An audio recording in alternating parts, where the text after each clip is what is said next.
আজকে আমরা যেই চ্যাপ্টারটা শুরু করব সেটা হলো ইনফ্লেশন।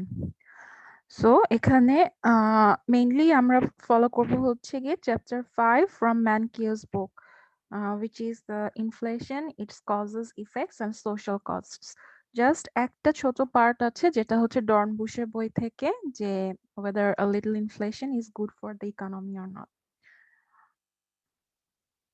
স্ক্রিন শেয়ার করেছি, দেখতে পাচ্ছেন সবাই? জি ম্যাডাম। ওকে।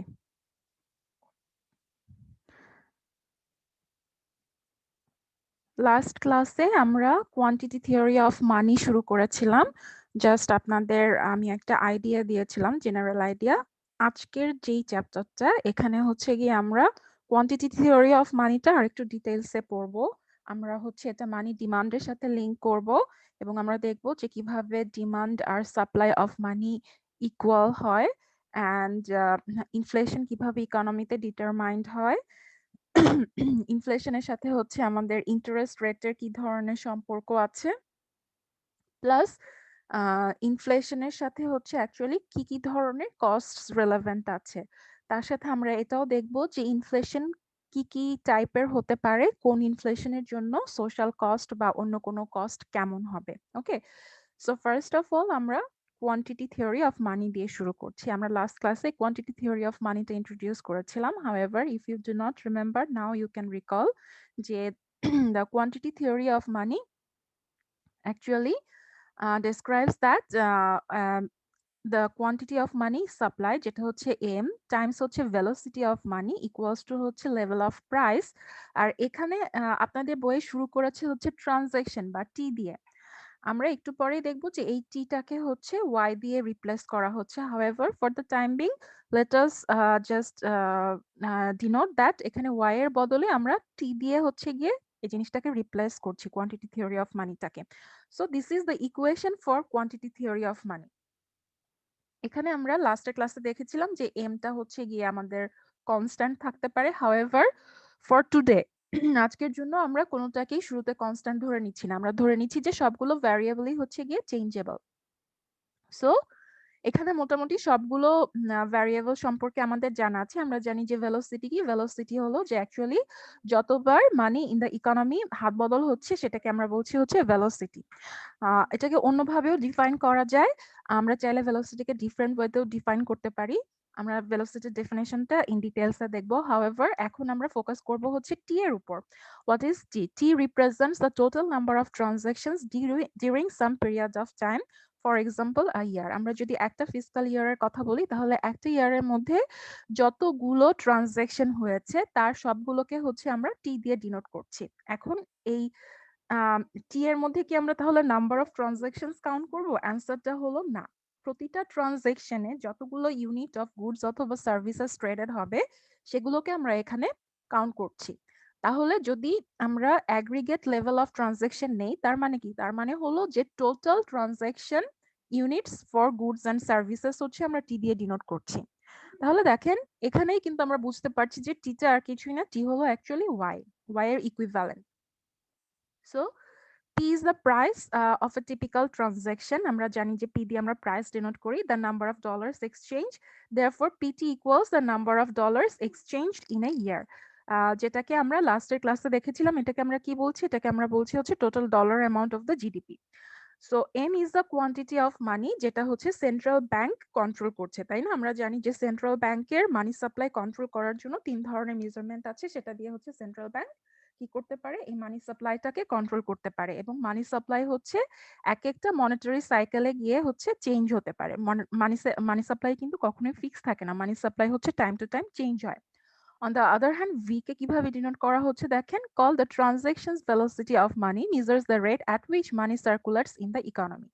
অর্থাৎ যতবার ট্রানজাকশন হচ্ছে ততবার কি হচ্ছে?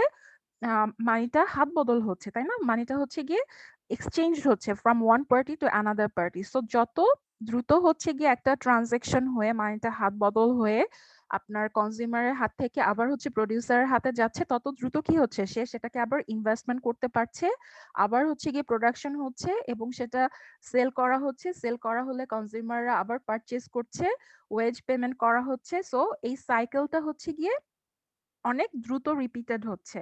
অন দ্য আদার হ্যান্ড পেমেন্টের সাইকেলটা যদি দেরি করে হয় তাহলে কি হবে? এই সাইকেলটা হচ্ছে কি নাম্বার অফ সাইকেলটা কমে যাবে। অর্থাৎ হচ্ছে কি স্লো যদি হয়, এক পার্টির কাছ থেকে হাত বদল হয়ে অন্য পার্টির কাছে যাওয়ার যে পেসটা সেটা স্লো হয়ে গেলে হচ্ছে কি ভি এর ভ্যালুটা কমে যাবে। তাহলে দেখেন এখানে আমরা সবগুলো ভ্যারিয়েবল দেখলাম এই ইকুয়েশনের। এর মধ্যে আমাদের জন্য নতুন হলো শুধুমাত্র টি। However, t is nothing but y.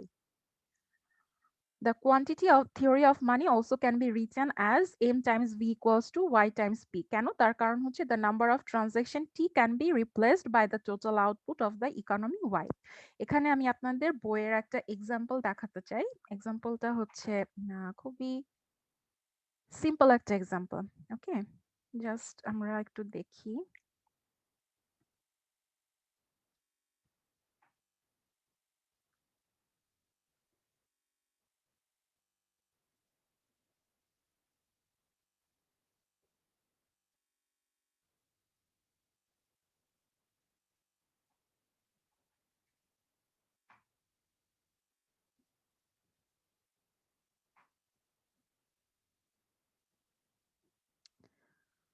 এখানে দেখেন, আমরা যদি মনে করি ধরে নেই যে অ্যাজিউম করে নেই একটা ইকোনমিতে আমাদের যেই গুডস আছে সেটা শুধুমাত্র হচ্ছে আমরা ব্রেডের লোভ দিয়ে কাউন্ট করতে পারবো। ঠিক আছে? তাহলে আমরা কি করতে পারি? এখানে আমরা ধরে নিতে পারি যে ওই ইকোনমিতে শুধুমাত্র 60 লোভস অফ ব্রেড প্রডিউসড হচ্ছে। এটা জাস্ট অ্যাসাম্পশন। এবং প্রতিটা লোফের প্রাইস হচ্ছে গিয়ে $0.50 করে। তাহলে আমাদের টি ইকুয়ালস টু কি হবে? টি ইকুয়ালস টু হবে হচ্ছে গিয়ে number of units for the breads loaves produced which is 60, then price হচ্ছে গিয়ে পার ইউনিটের জন্য 0.50 এবং total number of dollars exchange সেটা হচ্ছে আমরা কিভাবে পাবো? 60 টাইমস হচ্ছে 0.50। এখানে যদি আমরা জিডিপির কথা চিন্তা করি তাহলে 0.50 কে 60 দিয়ে মাল্টিপ্লাই করলে অর্থাৎ পিটি যে ভ্যালুটা পাবো সেটা হচ্ছে গিয়ে আমাদের টোটাল জিডিপির ডলার ভ্যালুটা, ডলার ডিনোমিনেশন যে ভ্যালুটা আছে সেটা। The right hand side of the quantity equation equals 30 per year, the dollar value of all transactions. All transactions কেন বলছি? কারণ আমরা ধরে নিচ্ছি যে এই ইকোনমিটাতে হচ্ছে গিয়ে শুধুমাত্র আর ইয়ারে 60 লোভস অফ ব্রেডই প্রডিউসড হয়, অন্য কোনো কিছু প্রডিউসড হচ্ছে না। এখন যদি আমরা এই টিটাকে হচ্ছে গিয়ে ইকোনমির যত গুডস অ্যান্ড সার্ভিসেস আছে তার নাম্বার অফ ইউনিট দিয়ে রিপ্লেস করি তাহলে আমরা টিকে আর টি বলে ডিফাইন করব না, সেটাকে আমরা বলবো কি? সেটাকে আমরা বলবো হচ্ছে গিয়ে ওয়াই। আচ্ছা, এখানে দেখেন the quantity of money in the economy is $10. By rearranging the quantity equation, we can compare the velocity as v equals to pt, অর্থাৎ টোটাল জিডিপির যে ডলার অ্যামাউন্ট আছে সেটা ডিভাইডেড বাই হচ্ছে মানি সাপ্লাই। তাহলে আমরা মানি সাপ্লাই দিয়ে যদি টোটাল জিডিপি ডলারের যে ভ্যালু অ্যামাউন্টটা আছে সেটাকে ডিভাইড করি তাহলে ভেলোসিটিটা পাবো। অর্থাৎ মানিটা যে সাপ্লাই হচ্ছে সেটা কত দ্রুত হচ্ছে গিয়ে আপনার ইকোনমিতে সাইকেলড হচ্ছে। অর্থাৎ আমাদের একবার এটা সেল হওয়ার পরে আবার প্রোডিউসারের কাছে যাচ্ছে, সেটা আবার হচ্ছে গিয়ে লেবার মার্কেটে যাচ্ছে, ইনভেস্টেড হচ্ছে, সেখান থেকে আবার প্রোডাকশন শুরু হচ্ছে এবং কনজিউমারদের কাছে পৌঁছাচ্ছে। কনজিউমাররা সেটার জন্য আবার হচ্ছে গিয়ে ফার্মকে পেমেন্ট করছে। তাহলে সেই পেসটাই হচ্ছে ডিটারমাইন করছে কে? ভি। এখন আমরা এই ইকুয়েশনের মধ্যে কি করতে পারি? তাহলে ইজিলি হচ্ছে টি এর বদলে ওয়াই ব্যবহার করতে পারি। যদি টি এর বদলে ওয়াই ব্যবহার করি তাহলে আমরা অরিজিনালি যেই ইকুয়েশনটা দেখেছিলাম সেই ইকুয়েশনটা অ্যাপ্লাই করতে পারবো। ঠিক আছে? সেই ইকুয়েশনটা কি ছিল? সেই ইকুয়েশনটা ছিল হচ্ছে গিয়ে m Times v equals to y Times p। আমরা জানি যে y হচ্ছে কি total income, also not only the number of output. V is the version of the quantity equation is called the income velocity of money. যখন আমরা y কি income বলে denote করব তখন হচ্ছে v কে আমরা কি বলবো? v কে আমরা বলবো হচ্ছে income velocity of money. However for simplification আপনারা যদি শুধুমাত্র v এর ইন্টারপ্রিটেশনটা ভেলোসিটি অফ মানি হিসেবে মনে রাখেন, দ্যাটস এনাফ। আমরা এখানে এই টার্মটা যেটা আছে সেটাকে কিভাবে ইন্টারপ্রেট করছি, অর্থাৎ যদি y বলি বা t বলি সেটার উপরে ডিপেন্ড করে v কে আমরা also can interpret differently. However, the meaning is same. The income velocity of money tells us the number of times a dollar bill enters someone's income in a given period of time. Okay, so আমরা এতক্ষণ যেটা দেখলাম সেটা হচ্ছে supply side, অর্থাৎ আমরা এমটা যেটা denote করছিলাম আগের ইকুয়েশনে সেটা ছিল হচ্ছে গিয়ে মানি supply which was controlled by the central bank. আমরা এখন হচ্ছে ডিমান্ড ফাংশনের দিকে কনসেন্ট্রেট করব। সো দ্য ডিমান্ড ফাংশন যেটা সেটা can be written as m divided by p to the power হচ্ছে d ইকুয়ালস টু, এখানে যে আমরা স্মল কেটা দেখতে পাচ্ছি এটা হচ্ছে অ্যাকচুয়ালি কাপা, ঠিক আছে, দ্য লোয়ার গ্রিক লেটার কাপা, সো টাইমস y। এখানে দেখেন এখানে হচ্ছে এই ইকুয়েশনটা ডিমান্ডের পার্সপেক্টিভে লেখা। সো এই ইকুয়েশনটা থেকেই কিন্তু আমরা মানি ডিমান্ডের ডেফিনিশনটা পাই, তাই না? Money demand function is an equation that shows the determinants of the quantity of real money balances people wish to hold. তাহলে এখানে দেখেন এই যে দুইটা পাশ আছে, এই লেফট হ্যান্ড সাইড আর রাইট হ্যান্ড সাইড, এই ভ্যারিয়েবল গুলো কোনটা কি সেটা হচ্ছে গিয়ে আমরা ডিফাইন করতে পারি এখান থেকে। m ডিভাইডেড বাই p কে আমরা কি বলছি? m ডিভাইডেড বাই p কে আমরা বলছি হচ্ছে রিয়েল মানি ব্যালেন্সের ডিমান্ড। যখন উপরে আমরা টু দি পাওয়ার d লিখছি তার মানে হলো এটা ডিমান্ড। আর m ডিভাইডেড বাই p আমরা আগের কোন একটা চ্যাপ্টারে পড়ে এসেছিলাম, একেবারে হয়তোবা থার্ড চ্যাপ্টারে আমরা দেখেছিলাম যে m ডিভাইডেড বাই p হচ্ছে কি real money balance. So m divided by p অর্থাৎ যতটুকু real money balance in the economy is demanded by the people, আর কে হচ্ছে গিয়ে proportion of the income, ঠিক আছে, proportion of the income they demand as money to hold in their hand। তাহলে দেখেন এই যে ওয়াইটাকে আমরা কি বলছিলাম? ওয়াইটাকে আমরা বলছিলাম হচ্ছে গিয়ে টোটাল ডিমান্ড। তাহলে কেটা কি? K is a constant that tells us how much money people want to hold for every dollar of income, অর্থাৎ যত ডলার তারা ইনকাম করছে, মনে করেন যে কারোর টোটাল হাউসহোল্ড ইনকাম হলো $1000, এখন তার মধ্যে থেকে সে হয়তো বা পুরোটাই ক্যাশে হাতে রাখতে চায় না। সে কতটুকু হাতে রাখতে চায়? সে হয়তো বা হচ্ছে গিয়ে হাফ অফ দ্য ইনকাম হচ্ছে অ্যাজ ক্যাশ হোল্ড করতে চাচ্ছে। তাহলে কের ভ্যালু কত হবে এখানে? যদি হাফ অফ দ্য ইনকাম কেউ ক্যাশ হিসেবে 0.5 হোল্ড ম্যাম। করতে চায়, হ্যাঁ, 0.5 বা 1/2, ঠিক আছে। সো 1/2 হবে হচ্ছে গিয়ে আমাদের কে এর ভ্যালু। তাহলে এই যে কাপা বা কে, এইটার ভ্যালুটা হচ্ছে গিয়ে exactly opposite to the value of V. সেটা আমরা এখানে ইকুয়েশনে যদি সবগুলো টার্মিনোলজি একটু রিঅ্যারেঞ্জ করি তাহলেই পাবো। দেখেন কিভাবে আমরা বের করছি। m ডিভাইডেড বাই p হচ্ছে গিয়ে আমাদের k Times y, or m Times হচ্ছে গিয়ে 1 ওভার k ইকুয়ালস টু হচ্ছে p মাল্টিপ্লাইড বাই y। এবং আমরা কি বলছি যে m Times v equals to হচ্ছে কি p into y। So v equals to হচ্ছে আমাদের 1 ডিভাইডেড বাই k। একটু পরে আমরা দেখব যে কেন আমরা v আর k কে হচ্ছে গিয়ে একটা অন্যটার অপোজিট হিসেবে ধরে নিচ্ছি। অর্থাৎ v এর ভ্যালু যদি বেশি হয় তাহলে k এর ভ্যালু কম হবে, আবার k এর ভ্যালু যদি হায়ার হয়ে যায় তাহলে v এর ভ্যালু কি হবে? কমে যাবে। ওই এক্সপ্লেনেশনের আগে আমাকে বলেন তো আপনারা কি আইডিয়া করতে পারছেন কেন ভি আর কে এর ভ্যালু একটা অন্যটার অপোজিট? এর মধ্যে ভিটা কি ছিল? ভি ছিল হচ্ছে গিয়ে আমাদের velocity of money, number of times the money is exchanging hand in the economy. On the other hand K হচ্ছে গিয়ে আমাদের proportion of total income that people want to hold as cash. So why we are calling them opposite to each other? Ma'am আমি বেশি পরিমাণে cash যদি hold করতে চাই তাহলে তো মার্কেটে মানি কম থাকবে, মানে ভেলোসিটি কমই হবে, এজন্য অপোজিট। আচ্ছা, যখন হচ্ছে গিয়ে আপনার মানুষ বেশি পরিমাণে ক্যাশ হোল্ড করে তখন কি হবে? নাম্বার অফ মানে ট্রানজাকশনের সার্কুলেশন কম এগেইনস্টে হবে। যে মানির আপনার এক্সচেঞ্জটা হবে সেটাও কমে যাবে।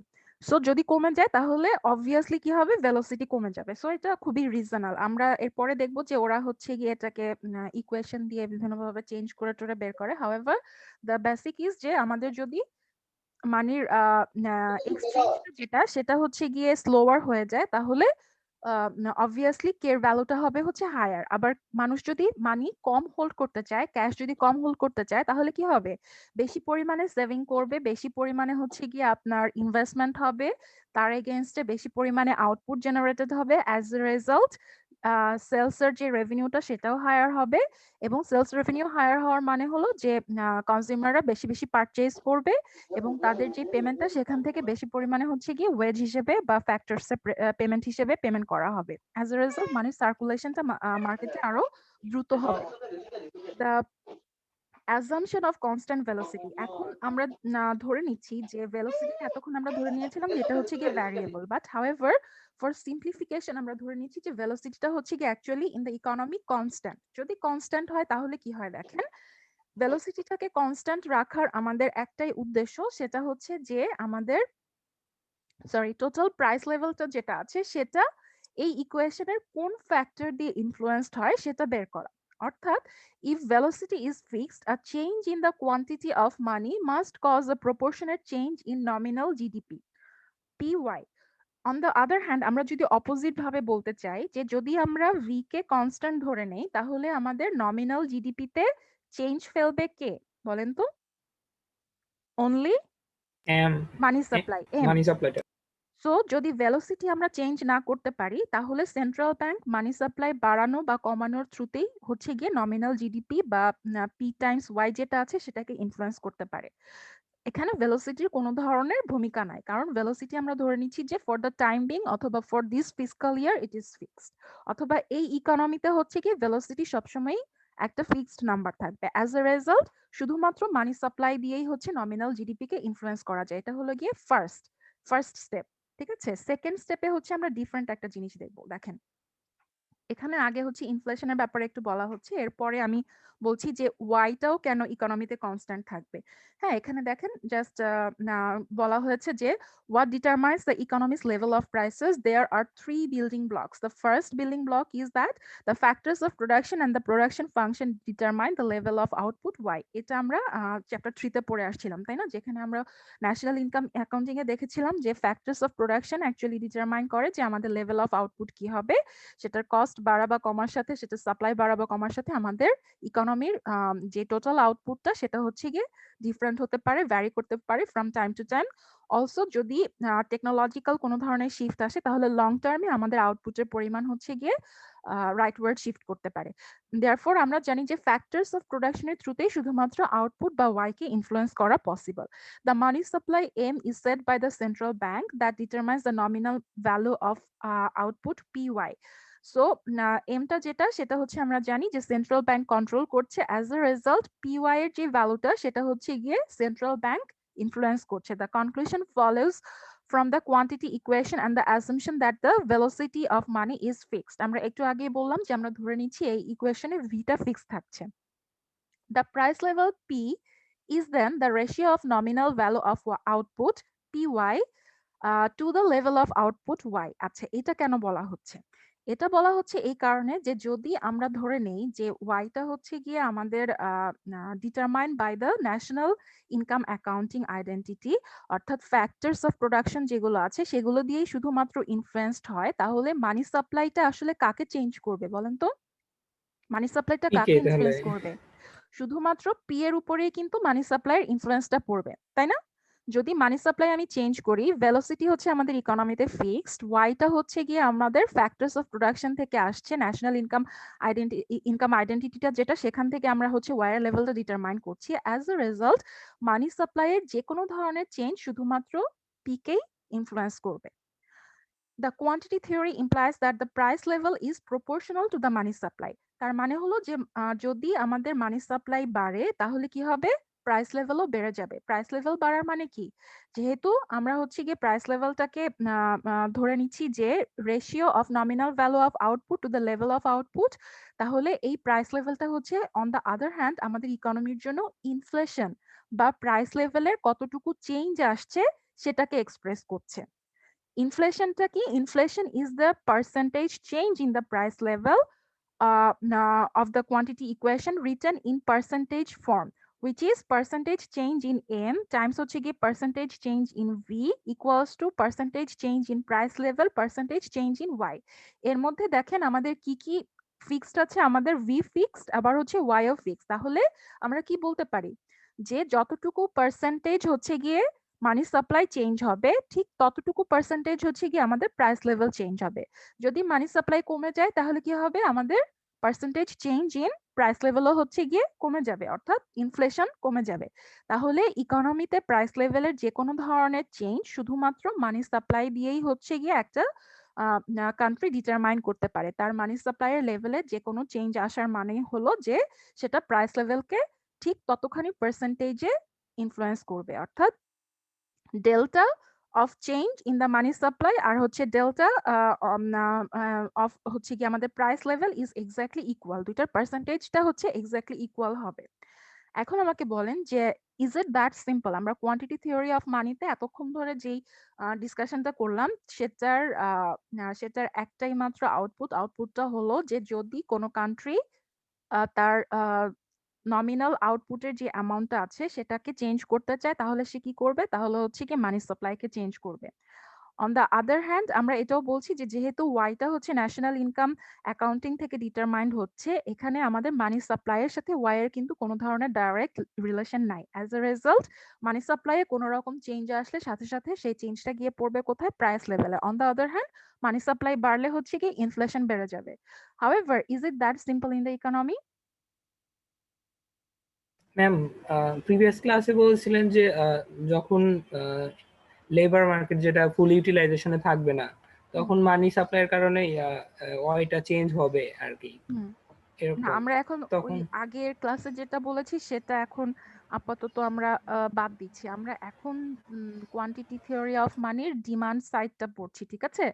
সো একটার অ্যাসাম্পশনের সাথে আরেকটার অ্যাসাম্পশন মিক্স করবেন না। এখানে আমাদের অ্যাসাম্পশন দুইটা, একটা হলো যে ভেলোসিটি ফিক্সড আর একটা হলো আমাদের ওয়াইটাও ফিক্সড। ওয়াইটা নট ফিক্সড, ওয়াই হচ্ছে কি গিভেন।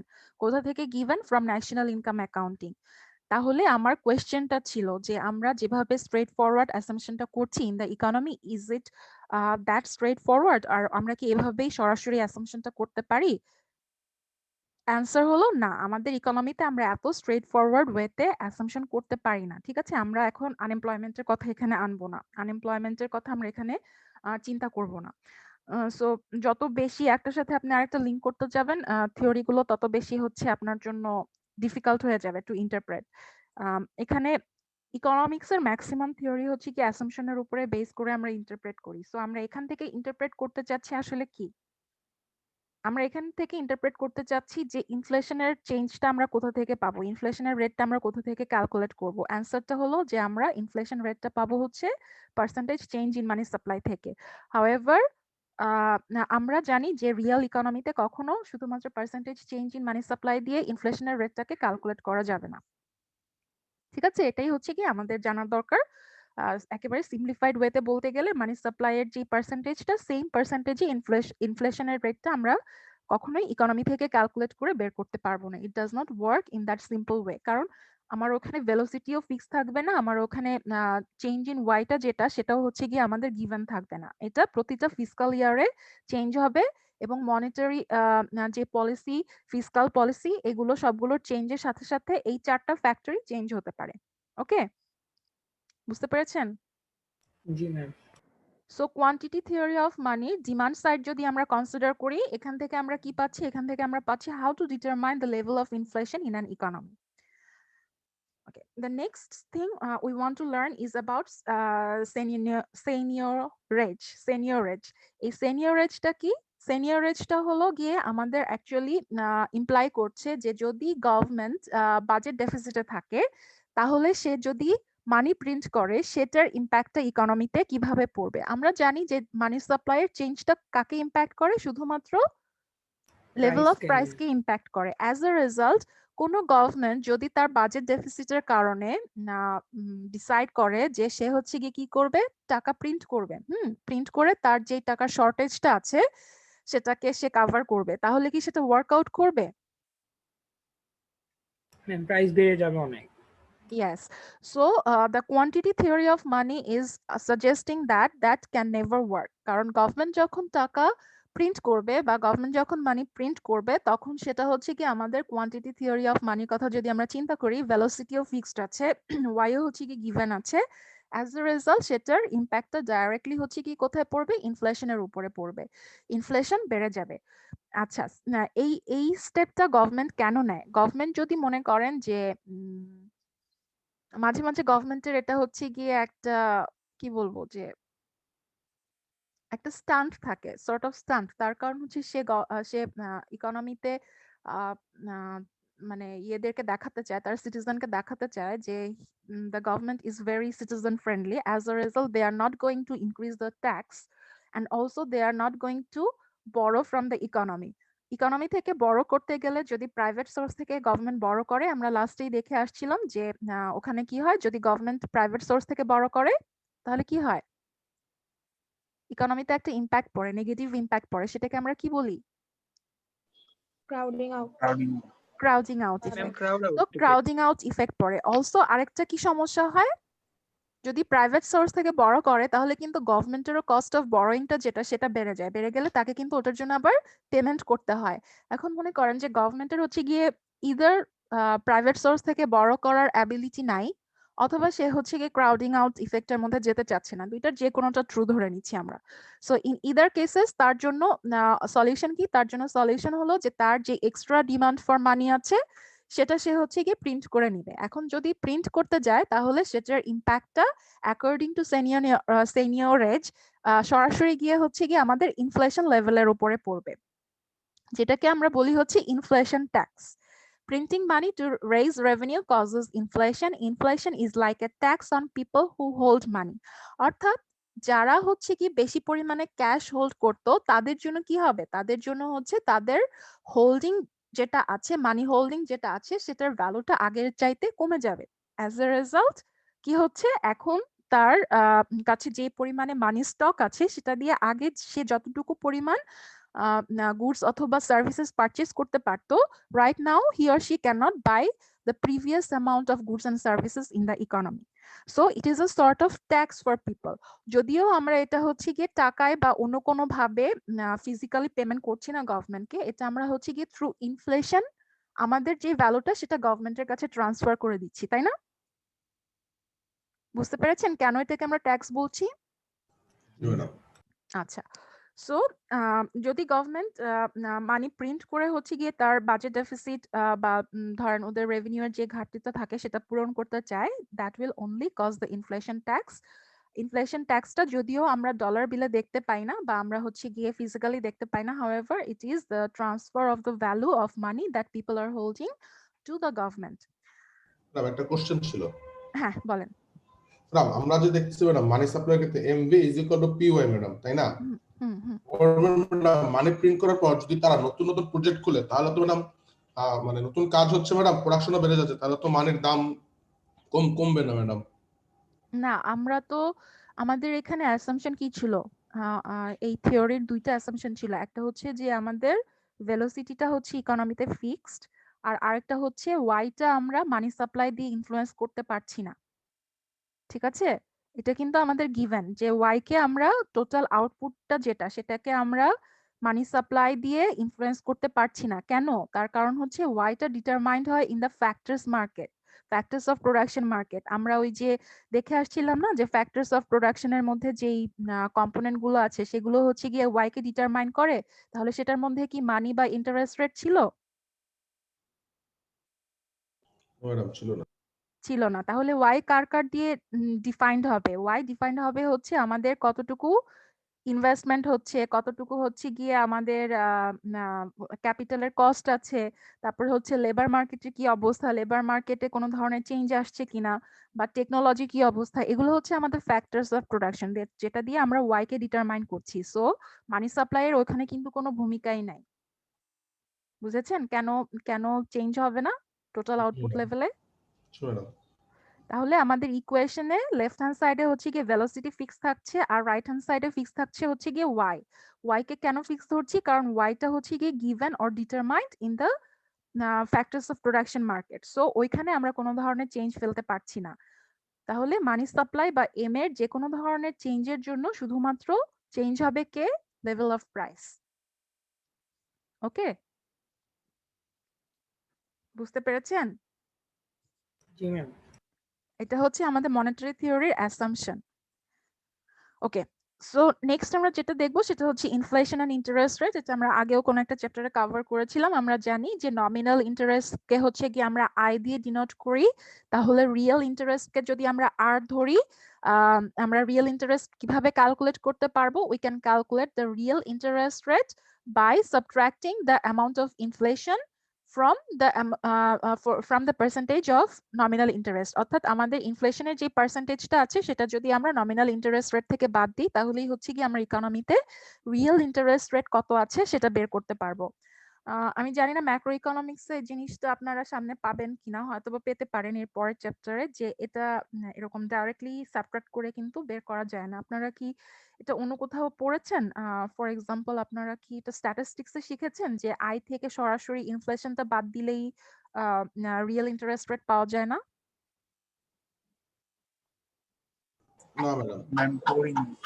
আচ্ছা ঠিক আছে, ওটা মানে যদি আমরা সামনে পাই তো তখন আমি এক্সপ্লেইন করব। However for the time being আমরা ধরে নিচ্ছি যে আমরা যদি নমিনাল ইন্টারেস্ট থেকে ইনফ্লেশনের অ্যামাউন্টটা বাদ দিই তাহলে হচ্ছে ইকোনমিতে রিয়েল ইন্টারেস্ট রেট কত হবে সেটা আমরা ক্যালকুলেট করতে পারবো। এখানে পাইটা হলো আমাদের ইনফ্লেশন বোঝাচ্ছে, ঠিক আছে? ইনফ্লেশনটা আমরা কোথা থেকে পেয়েছি বলেন তো? কোয়ান্টিটি থিওরি অফ মানি থেকে। মানি সাপ্লাই যে পার্সেন্টেজে বাড়ছে, প্রাইসের লেভেলটাও সেই পার্সেন্টেজে চেঞ্জ হচ্ছে। তাহলে ওই যে পার্সেন্টেজ চেঞ্জ সেটাই হচ্ছে কি আমাদের জন্য ইকোনমিতে inflation. Okay?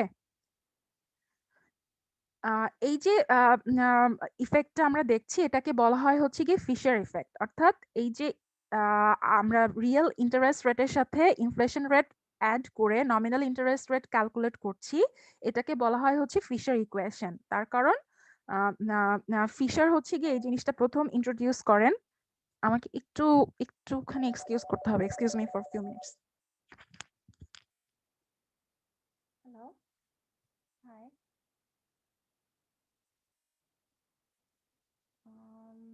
Did you receive any food from outside? Yeah, yeah. Yeah, yeah. Okay. Yeah, from Food Panda, yes. Yeah. It is Tahmina Akhtar. Okay. Bye.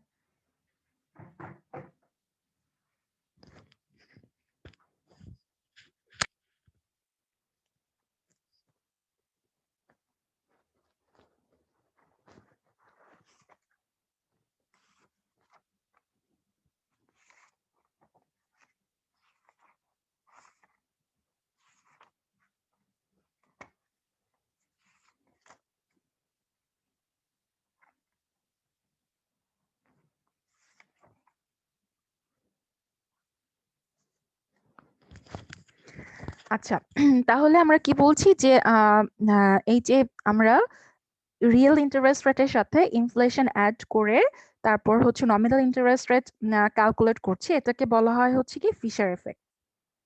Okay, so এখানে দেখেন একটা জিনিস, এটা আমরা চ্যাপ্টার 3 তে পড়ে আসছিলাম, যেটা হচ্ছে ন্যাশনাল ইনকাম অ্যাকাউন্টিং ছিল, যে S equals to I which determines the r. অর্থাৎ আমাদের রিয়েল ইন্টারেস্ট রেটটা কিসের থেকে ডিটারমাইন করছি আমরা? আমাদের হচ্ছে গিয়ে ফান্ডের যে ডিমান্ড আর সাপ্লাই আছে ইন দ্য মার্কেট। অর্থাৎ ফান্ডের সাপ্লায়ার কারা? ফান্ডের সাপ্লায়ার হচ্ছে গিয়ে হাউস হোল্ডরা। তারা সেভ করছে, সেভ করার থ্রুতে হচ্ছে গিয়ে মার্কেটে ফান্ডটা সাপ্লাই করছে। আর ফান্ডের ডিমান্ড কারা করছে? ডিমান্ড করছে হচ্ছে গিয়ে বিজনেস ফার্ম। তারা যে ইনভেস্টমেন্টটা করছে সেটা হচ্ছে গিয়ে অ্যাকচুয়ালি আমাদের demand for the loanable fund. So এই যে সাপ্লাই আর ডিমান্ড, এই দুইটা সাইড মিলে হচ্ছে ডিটারমাইন করছে কি? ডিটারমাইন করছে দ্য লেভেল অফ আর অথবা real interest rate. On the other hand loanable ফান্ডের যে কস্টটা সেটা হচ্ছে গিয়ে actually real interest rate. So এটা হচ্ছে গিয়ে আমাদের জন্য এই ইকুয়েশনের বাইরের একটা টার্ম, ঠিক আছে, যেটাকে আমরা অনেক সময় আপনারা বিভিন্ন জায়গায় পাবেন, যেটাকে আমরা বলি হচ্ছে এক্সোজেনাস। অর্থাৎ এই মডেলের মধ্যে কিন্তু আমরা আরটা ডিটারমাইন করছি না। আরটা কোথা থেকে আসছে? আরটা আসছে হচ্ছে কি আমাদের লোনেবল ফান্ডের সাপ্লাই এবং ডিমান্ড থেকে, যেটা আমরা ন্যাশনাল ইনকাম অ্যাকাউন্টিং আইডেন্টিটির মধ্যে পেয়েছিলাম এস আর আই। ওই দুইটা কম্পোনেন্ট থেকে হচ্ছে কি আমরা আরটা ডিটারমাইন করছি। অ্যাজ এ রেজাল্ট ফিশার এফেক্টের যে ইকুয়েশনটা আছে সেখানে আরটা হচ্ছে exogenous which is not determined in this model. ইনফ্লেশনের হচ্ছে আমাদের দুইটা পার্ট থাকে, ঠিক আছে? ইন্টারেস্ট রেট বলেন বা ইনফ্লেশন বলেন, সেটার হচ্ছে গিয়ে আমাদের দুইটা পার্ট থাকে। একটা হচ্ছে এক্স অ্যান্টি, এটা শুধুমাত্র ইন্টারেস্ট বা ইনফ্লেশনের জন্য না, আপনার যে কোনো ধরনের কি বলবো যে প্রাইস বা ইন্টারেস্ট রেটের জন্যই হচ্ছে আপনার দুই ধরনের রেট থাকে। একটা হচ্ছে অ্যান্টি আর একটা হচ্ছে গিয়ে পোস্ট। এটার মানে কি জানেন? অ্যান্টি আর পোস্ট মানে কি?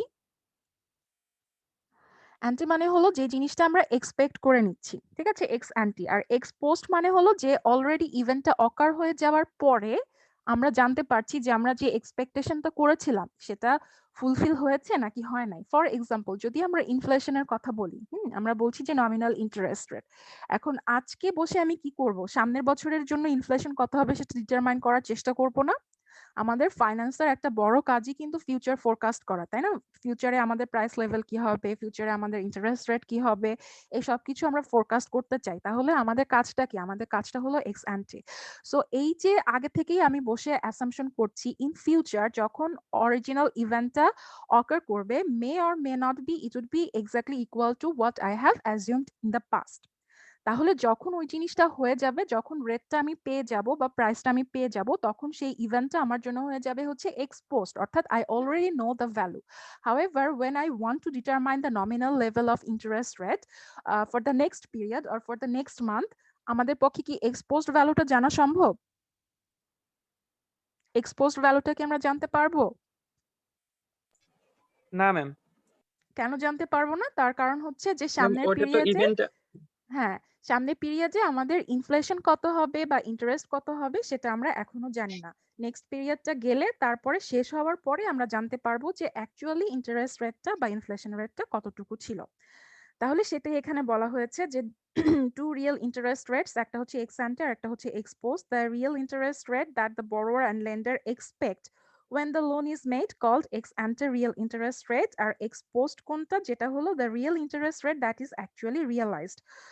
যখন হচ্ছে গিয়ে আপনার ইকোনমিতে ইনফ্লেশন আপনার আগে যা অ্যান্টিসিপেট করা হয়েছিল ঠিক সেই মতোই বাড়ে বা কমে, তখন কিন্তু লেন্ডারের কোনো ধরনের অসুবিধা হয় না, তাই না? লেন্ডার যা অ্যাজিউম করে নিয়েছিল ইন্টারেস্ট রেট বা সেটার পেমেন্ট হিসেবে, সে কিন্তু ততটুকু অ্যামাউন্টই রিসিভ করবে।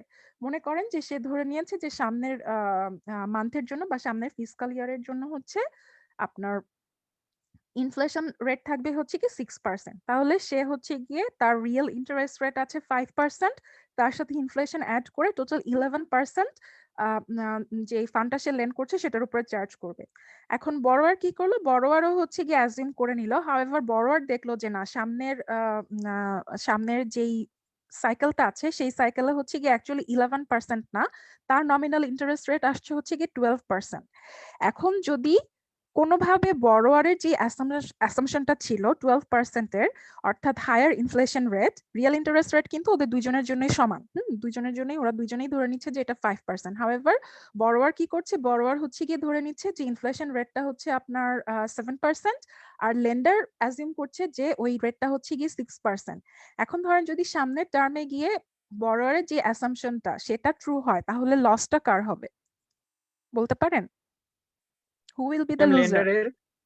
লেন্ডারের লস হবে। কেন লেন্ডারের লস হবে? কেন লেন্ডারের সরি ম্যাম। লস হবে? হুম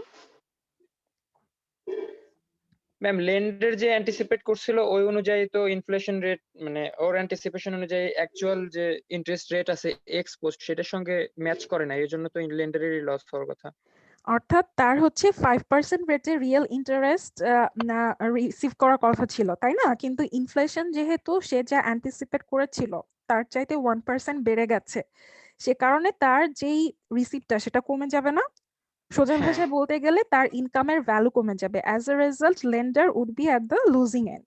আচ্ছা, এই জিনিসটা আমরা আবার পরে দেখবো। হাউএভার এখন শুধুমাত্র বোঝার জন্য আমরা জেনে রাখি যে রিয়েল ইন্টারেস্ট রেটের হচ্ছে দুইটা পার্ট থাকে, একটা হচ্ছে যেটা আমরা ফিউচারের জন্য অ্যাজিউম করছি যেটাকে আমরা বলছি হচ্ছে এক্স অ্যান্টে, আর একটা হচ্ছে এক্স পোস্ট, যেটা হচ্ছে কি আমরা এখনো বলতে পারবো না। ইভেন্টটা হয়ে যাওয়ার পরে বা সামনের ফিসকাল ইয়ারটা চলে যাওয়ার পরে আমরা জানতে পারবো যে এক্স পোস্ট রেটটা কত। তাহলে যদি আমরা এক্স অ্যান্টে নমিনাল ইন্টারেস্ট রেট বা রিয়েল ইন্টারেস্ট রেটের কথা বলি, সেটার সাথে আমরা অ্যাড করব কি, এক্সপেক্টেড ইনফ্লেশন। আমরা ইনফ্লেশনের রেটটাকে ডিনোট করছি হচ্ছে পাই দিয়ে, তাহলে যদি এটা এক্স অ্যান্টে হয় ইন দ্যাট কেস আমাদের ইন্টারেস্ট রেটটা যদি এক্স অ্যান্টে হয় তাহলে আমরা সেটার সাথে অ্যাড করব হচ্ছে কি এক্সপেক্টেড ইনফ্লেশন। এখন দেখেন এই এক্স অ্যান্টে আর এক্স পোস্টের মধ্যে ডিফারেন্সটা কিন্তু শুধুমাত্র কোথা থেকে আসছে, ইনফ্লেশন থেকে আসছে। হ্যাঁ, ইনফ্লেশনের যে রেটটা সেটাকে আমরা অ্যাজিউম করে নিচ্ছি। আর রিয়েল ইন্টারেস্ট রেটটা কোথায় ডিটারমাইন্ড হচ্ছে, রিয়েল ইন্টারেস্ট রেটটা ডিটারমাইন্ড হচ্ছে গিয়ে লোনেবল ফান্ডের মার্কেটে, তাদের যে ডিমান্ড আর সাপ্লাই আছে সেখান থেকে হচ্ছে গিয়ে আমরা আর ডিটারমাইন করছি। আর ফিশার ইফেক্টটা যেটা আছে সেখান থেকে আমরা ডিটারমাইন করছি যে ইআর বা ইনফ্লেশনের পরিমাণ বা নেক্সট পিরিয়ডে ইনফ্লেশনের পরিমাণ কতটুকু হবে।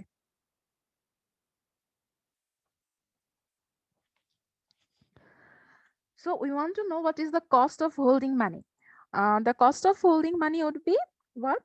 The amount of interest rate that we are going to forego because we want to hold the cash balance instead of investing them in some sort of bond or other securities. হতে পারে যে আমরা হচ্ছে গিয়ে গভর্নমেন্টের বন্ডে বা treasury বিলে ইনভেস্টমেন্ট করতে পারি, অথবা কি করতে পারি, আমরা হচ্ছে গিয়ে সেটাকে ক্যাশ হিসেবে হোল্ড করতে পারি। এখানে জেনে রাখা ভালো যে সবচাইতে liquid security in the economy কি? ইকোনমিতে সবচাইতে লিকুইড সিকিউরিটি হলো গিয়ে টি বিল, তাই না? আমরা মাঝে মাঝে কি করি, টি বিলকে হচ্ছে গিয়ে আমাদের রিস্ক ফ্রি রেটের প্রক্সি হিসেবে ধরি। কেন? তার কারণ আমরা ধরে নেই যে আমরা ক্যাশ হোল্ড করার পরে সবচাইতে রিস্কলেস যেই ইনভেস্টমেন্টটা সেটা হলো ট্রেজারি বিলে ইনভেস্টমেন্ট, কারণ গভর্নমেন্ট কখনোই ডিফল্ট করবে না। অ্যাজ এ রেজাল্ট আমরা ধরে নিচ্ছি যে গভর্নমেন্ট ট্রেজারি বিলের উপরে যে ইন্টারেস্টটা পেমেন্ট করছে সেটা হচ্ছে গিয়ে without any risk of default. তাহলে দেখেন যে assets other than money such as government bond earn the real return of r. যদি আমি ডিসাইড করি যে আমি টি বিলে ইনভেস্টমেন্ট করব, তাহলে আমরা কি করতে পারি, তাহলে আমরা হচ্ছে গিয়ে আর রেট অফ রেটে ইন্টারেস্ট আর্ন করতে পারি। Money earns as an expected real interest rate, যেটা হচ্ছে গিয়ে আমাদের r of minus er, sorry minus E pi, because its real value declines at the rate of inflation. এখন দেখেন আমরা কি বলছি, আমরা বলছি যে আমাদের ইনভেস্টমেন্টটা আর্ন করছে হচ্ছে গিয়ে r rate of interest. On the other hand যদি আমরা মানি হোল্ড করি তাহলে সেখানে আমাদের রিটার্নটা কি, minus expected rate of inflation. এটা কেন বলছি?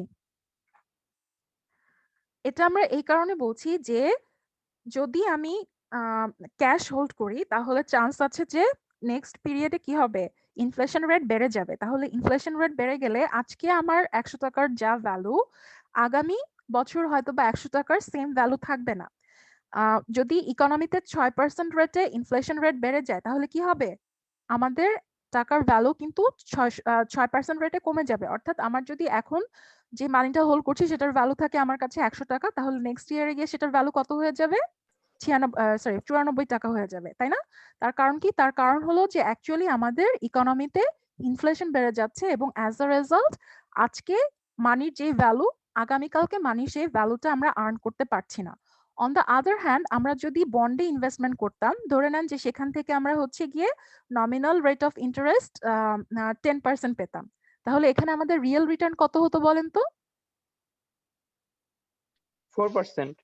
4%, কারণ আমাদের ইনফ্লেশন আছে ইকোনমিতে 6% আর আমরা নমিনাল রেটে ইন্টারেস্ট পাচ্ছি হচ্ছে গিয়ে কত, 10%। তাহলে আমাদের রিয়েল রিটার্ন হতো গিয়ে হচ্ছে গিয়ে কত, 4%। হাউএভার যদি আমরা এটা হচ্ছে গিয়ে ওই বন্ড হোল্ডিং আর মানি হোল্ডিং এর মধ্যে কম্পেয়ার করি তাহলে রিলেশনশিপটা কি, it is not actually exactly 6%, তাই না? আমরা হচ্ছে গিয়ে রিয়েল ইন্টারেস্ট রেট প্লাস ইনফ্লেশনের যে অ্যামাউন্টটা দুইটাই ফরগো করছি, তাই তো? বুঝতে Yes, ma'am. পারছেন? আচ্ছা, আমি Yes, শুধু ma'am. একজনেরই রেসপন্স শুনতে পাই, আর সবাই কি ক্লাস করছে না? কেউ কোনো কথা বলে না। হুম, আপনারা কি বুঝতে পারছেন? জি ম্যাডাম। হ্যাঁ, জি ম্যাম। বুঝতে পেরেছেন? আপনাদের তিনজনের গলা আমি আগেও শুনেছি, আমি নতুন কারোর গলা শুনতে চাই। এখন আপনাদের সাথে আমার তো মানে ক্লাসে থাকলে তো আমি ফেস দেখে রেকগনাইজ করতে পারতাম, এখন হচ্ছে আমি রেকগনাইজ করি যে আমি কখনকার ভয়েস শুনতে পাচ্ছি। সো আমি নতুন কারোর ভয়েস শুনতে চাই অ্যান্সার দেওয়ার সময়। আপনারা তিনজন আগে পরেও বিভিন্ন সময় রেসপন্ড করেন, অন্যরাও একটু রেসপন্ড করেন, কারণ ক্লাস যদি করেন তাহলে ঠিক করে করেন। ভবিষ্যতে যে কি হবে সেটা এখনো বোঝা যাচ্ছে না। যদি অনলাইনে এক্সাম শুরু হয় তাহলে এই জিনিসগুলো আপনি আবার রিভিউ করবেন কিভাবে বলেন তো?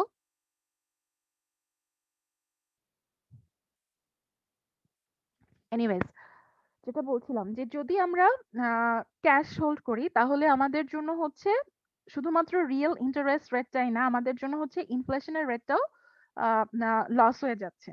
সো এখানে দেখেন, এখানে হচ্ছে কি আমরা একটু ডিফারেন্ট ওয়েতে ক্যালকুলেশনটা করছি। আমরা বলছি যে মানি হচ্ছে রিয়েল রেটের যেটা আর্ন করছে সেটা হচ্ছে নেগেটিভ এক্সপেক্টেড ইনফ্লেশন, অর্থাৎ মাইনাস ইআর। আমাদের ভ্যালুটা এখানে পজিটিভ না, এখানে হচ্ছে নেগেটিভ, অর্থাৎ বাড়ার বদলে কমে যাচ্ছে। Therefore the cost of holding money is real interest rate minus হচ্ছে গিয়ে আমাদের ক্যাশ হোল্ডিং এর যে কস্টটা ছিল সেটা, বা ক্যাশের উপরে যে রিটার্নটা ছিল সেটা। অ্যাজ এ রেজাল্ট যদি আমরা এটাকে একসাথে করি তাহলে আমরা কি পাবো, আর এখানেও একটা মাইনাস আছে, এখানেও একটা মাইনাস আছে, দুইটা মিলে হয়ে যাবে প্লাস, তাহলে r plus expected rate of inflation. So our cost of holding money is actually real return plus হচ্ছে the amount of inflation, which is the loss in the value of the money that we are holding, which the Fisher equation tells us as the nominal interest rate I. আসলে এই জিনিসটা কিছুই না, এটা হলো আমাদের nominal interest rate যেটা সেটা। যদি আমরা বন্ডে ইনভেস্টমেন্ট করি তাহলে নমিনাল রেটে আমরা ইন্টারেস্ট আর্ন করব। অন দ্য আদার হ্যান্ড যদি আমরা হচ্ছে কি ক্যাশ হোল্ড করি তাহলে আমরা কি করব, তাহলে হচ্ছে আমরা এই রেটে আর প্লাস ইয়ার ই পাই, এই রেটে হচ্ছে গিয়ে ইন্টারেস্ট ফরগো করব। ওকে, সো আমাকে না বলেন যে যদি এমন হয় আমাদের ইনফ্লেশন রেটটা হলো গিয়ে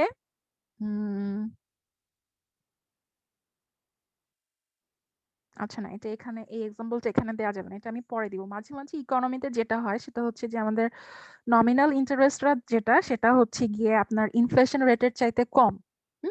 তাহলে সেই ক্ষেত্রে কি হবে, সেই ক্ষেত্রে হচ্ছে গিয়ে আমাদের স্টিল স্টিল হচ্ছে গিয়ে আমাদের বন্ডে ইনভেস্টমেন্ট করলে হয়তো বা লস কিছুটা কম হবে, কিন্তু ক্যাশ হোল্ড করলেও আমাদের যেই ক্যাশের ভ্যালুটা আছে সেটা ইন ফিউচার লুজ হয়ে যাবে বা কমে যাবে। আবার হচ্ছে যে যদি আমরা কোথাও ইনভেস্টমেন্ট করি তাহলে বন্ডের ইনভেস্টমেন্ট থেকেও আমি দেখা যাবে যে আমাদের ইনফ্লেশনের যে ভ্যালু লসটা হচ্ছে সেটা কভার করতে পারছি না, অ্যাজ এ রেজাল্ট আমার ইনভেস্টমেন্টের পরিমাণটাও হচ্ছে গিয়ে আস্তে আস্তে কমে যাবে। Both the case we are going to be loser, however we want to be in the কি বলবো যে যেখানে হচ্ছে আমাদের লসটা কম হয় সেই এন্ডে আমরা থাকতে চাই। সো ওই ক্ষেত্রে আমাদের জন্য স্টিল ট্রেজারি বিলে ইনভেস্টমেন্ট করাটা বেটার। সো আমরা এখানে হচ্ছে গিয়ে যেই এতক্ষণ ধরে যা কিছু দেখলাম, ইনফ্লেশন, তারপরে হচ্ছে মানি ডিমান্ড, মনিটারি থিওরি, এই সবগুলোকে আমরা একসাথে একটুখানি কম্পোজিট আকারে দেখতে চাই। The general money demand function can be written as, আমরা একটু আগে দেখেছিলাম যে মানি ডিমান্ড যেটা আছে m by p to the power d equals to কি ছিল, k times y, ঠিক আছে? সেটাকে আমরা একটু ডিফারেন্ট ওয়েতে লিখতে পারি, সেটাকে আমরা লিখতে পারি হচ্ছে l as a function of I and y। এখানে I আর y কি, I টা হলো গিয়ে আমাদের নমিনাল ইন্টারেস্ট রেট, y টা হলো গিয়ে আমাদের জন্য কি, y টা হলো আমাদের জন্য হচ্ছে কি total income. On the other hand l কি, এল হচ্ছে গিয়ে লিকুইডিটি, অর্থাৎ মানির যে অ্যামাউন্টটা আমরা ক্যাশে হোল্ড করতে চাচ্ছি। সো এখানে আমরা কি বলছি actually, as a citizen of any country the amount of liquid asset or cash we want to hold is actually a function of nominal interest rate and total income। যদি total income বেড়ে যায় তাহলে আমরা কি করব, বেশি পরিমাণে cash hold করতে চাবো নাকি ক্যাশ হোল্ডিং এর পরিমাণটা কমে যাবে?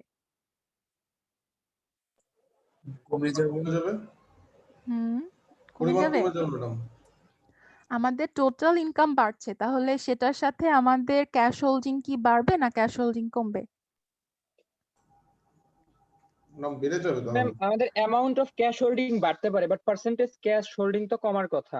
না, মানে আমরা আমাদের তো হচ্ছে ইনভেস্ট করি গিয়ে বেশি। ক্যাশ হোল্ডিংটা বাড়বে, ঠিক আছে? ইনকাম যদি বাড়ে তাহলে আমাদের ক্যাশ হোল্ডিং বাড়বে। আমাদের সেভিংস এর রেটটা যদি চেঞ্জ না হয় তাহলে আপনি যদি প্রপোর্শন হিসেবে দেখেন, সিম্পল ভাবে হিসাব করবেন, ঠিক আছে? অনেক কিছু চিন্তা করবেন না একসাথে। যদি ইনকাম বাড়ে তাহলে আমরা আগে যে পরিমাণ ক্যাশ হোল্ড করতে পারতাম এখন হচ্ছে গিয়ে আমি সেম পরিমাণ সেভিংস করে তার চাইতে বেশি ক্যাশ হোল্ড করতে পারবো, ঠিক আছে? হ্যাঁ। On the other hand nominal interest rate I যদি বাড়ে তাহলে কি হবে?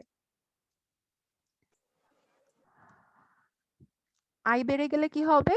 আয় বেড়ে গেলে হচ্ছে আমাদের ইন্টারেস্ট যেটা আমরা হচ্ছে গিয়ে ইনকামটা ফরগো করছি, আমরা কি করতে পারি? আমরা ইদার হচ্ছে ক্যাশ হোল্ড করতে পারি অথবা গভর্নমেন্টের বন্ডে ইনভেস্টমেন্ট করতে পারি। সো যেই ইন্টারেস্ট রেভিনিউটা আমরা ফরগো করছি by not investing in the government bond and by holding money, that cost is going to increase. যদি তাই হয় তাহলে কি হবে? তাহলে হচ্ছে গিয়ে আমাদের অ্যাকচুয়ালি লিকুইডিটি হোল্ডিং এর যে ডিমান্ডটা বা যে পরিমাণটা সেটা হচ্ছে ইকোনমিতে কমে যাবে। সো আই এর সাথে রিলেশনশিপটা হচ্ছে গিয়ে অপোজিট আর ওয়াই এর সাথে হচ্ছে গিয়ে পজিটিভ। আমরা জানি যে যখন হচ্ছে আমাদের cost of holding money would be higher, then we are going to hold less amount of money. When the cost of holding money is lower, we want to hold more amount of cash. এখানে আয়টা হচ্ছে গিয়ে আমাদের জন্য cost of holding মানি, তাই না? আয়টা হচ্ছে গিয়ে কস্ট অফ হোল্ডিং মানি, যেটা আমরা এই যে এখানে ডিটারমাইন করলাম। R minus E pi, which is actually the nominal interest rate. Okay? বুঝেছেন? Yes, ma'am. So we are actually trying to interpret the money demand function as liquidity, which is the function of I, nominal interest, or the cost of holding money, and the income. ওকে, তো দেখেন এখানে একটা সাইকেলের মতো draw করা আছে, যেখানে আমরা লিংক বিল্ড করার চেষ্টা করছি from money supply to money demand. So money supply হচ্ছে কি করবে, মানি সাপ্লাই হচ্ছে প্রাইস লেভেলকে ইনফ্লুয়েন্স করবে। আমরা জানি যে আমাদের মনিটারি থিওরিতে কি আছে, আমাদের হচ্ছে ভেলোসিটিটাও ফিক্সড আছে, আর ওই পাশ থেকে হচ্ছে ওয়াইটা গিভেন আছে। As a result it will only influence the level of price. Price লেভেলে যদি চেঞ্জ আসে, আমরা জানি যে মানি সাপ্লাই যে রেটে চেঞ্জ হচ্ছে, প্রাইসও যদি সেই রেটে সেম রেটে চেঞ্জ হয়, it is actually giving us the rate of inflation. So ইনফ্লেশনটা হচ্ছে গিয়ে আমরা দেখবো যে ইকোনমিতে বেড়ে যাচ্ছে, এবং যদি ইনফ্লেশন রেটে কোনো ধরনের চেঞ্জ আসে বা বেড়ে যায়, তাহলে আমরা জানি যে আমাদের জন্য নমিনাল ইন্টারেস্ট রেটও বাড়বে বা নমিনাল ইন্টারেস্ট রেটেও চেঞ্জ আসবে। As a result that nominal interest rate is going two influence the demand for money, অর্থাৎ যেই অ্যামাউন্টের লিকুইডিটিটা আমরা হোল্ড করতে চাচ্ছি, সেটা আমরা একটু আগে দেখে আসলাম যে liquidity is a function of I or nominal interest rate. So nominal interest rate কি করছে, এগেইন মানি ডিমান্ডকে হচ্ছে গিয়ে ইনফ্লুয়েন্স করছে। এখানে সাইকেলটার একটা ডেসক্রিপশন দেওয়া আছে, আপনাদের বইয়েও দেখবেন যে এই ডায়াগ্রামটা সুন্দর করে এক্সপ্লেন করা আছে, ওখান থেকে একটু দেখে নিন। However we know how it goes around from money supply to money demand, কিভাবে প্রতিটা স্টেপ বাই স্টেপ আমরা মুভ করছি সেটা আমরা এখানে দেখতে পাচ্ছি। আচ্ছা ম্যাম, তাহলে নমিনাল ইন্টারেস্ট রেট এটা যদি বেড়ে যায়, তাহলে হলো কস্ট অফ হোল্ডিং মানি এটা মানে বাড়বে। বেড়ে যাবে আর কি। হ্যাঁ, তার মানে বেশি ক্যাশ রাখতে চাবো না। Yes yes. সো আমরা এখানে নমিনাল ইন্টারেস্ট রেটটাকে হচ্ছে গিয়ে কস্ট অফ হোল্ডিং মানি হিসেবে কনসিডার করছি। ওকে, সো এখানে আমরা হচ্ছে গিয়ে কি করছি, এখানে আমরা একটু আগে আমরা দেখে আসছি যে যদি না, এখানে আমি একটুখানি ডিফারেন্ট ওয়েতে বলি, আপনারা বইয়ের মধ্যে এক্সপ্লেনেশনটা অলরেডি পাবেন, সো আমি একটুখানি ডিফারেন্ট ওয়েতে বলি।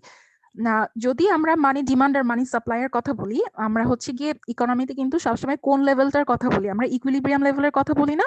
So at the level of equilibrium in the money market, আমরা জানি যে মানি সাপ্লাই ইকুয়ালস টু হবে কি মানি ডিমান্ড। সো আমরা একটু আগে যে ইকুয়েশনটা দেখে আসলাম, ঠিক আছে, money demand equals to a function of liquidity, হ্যাঁ, function of liquidity which is a function of I and actually Y.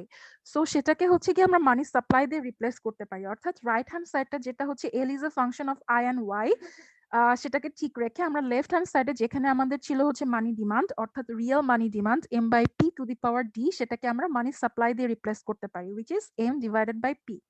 তাহলে যদি তাই হয়, তাহলে L is equals to L is a function of R plus expected inflation and Y.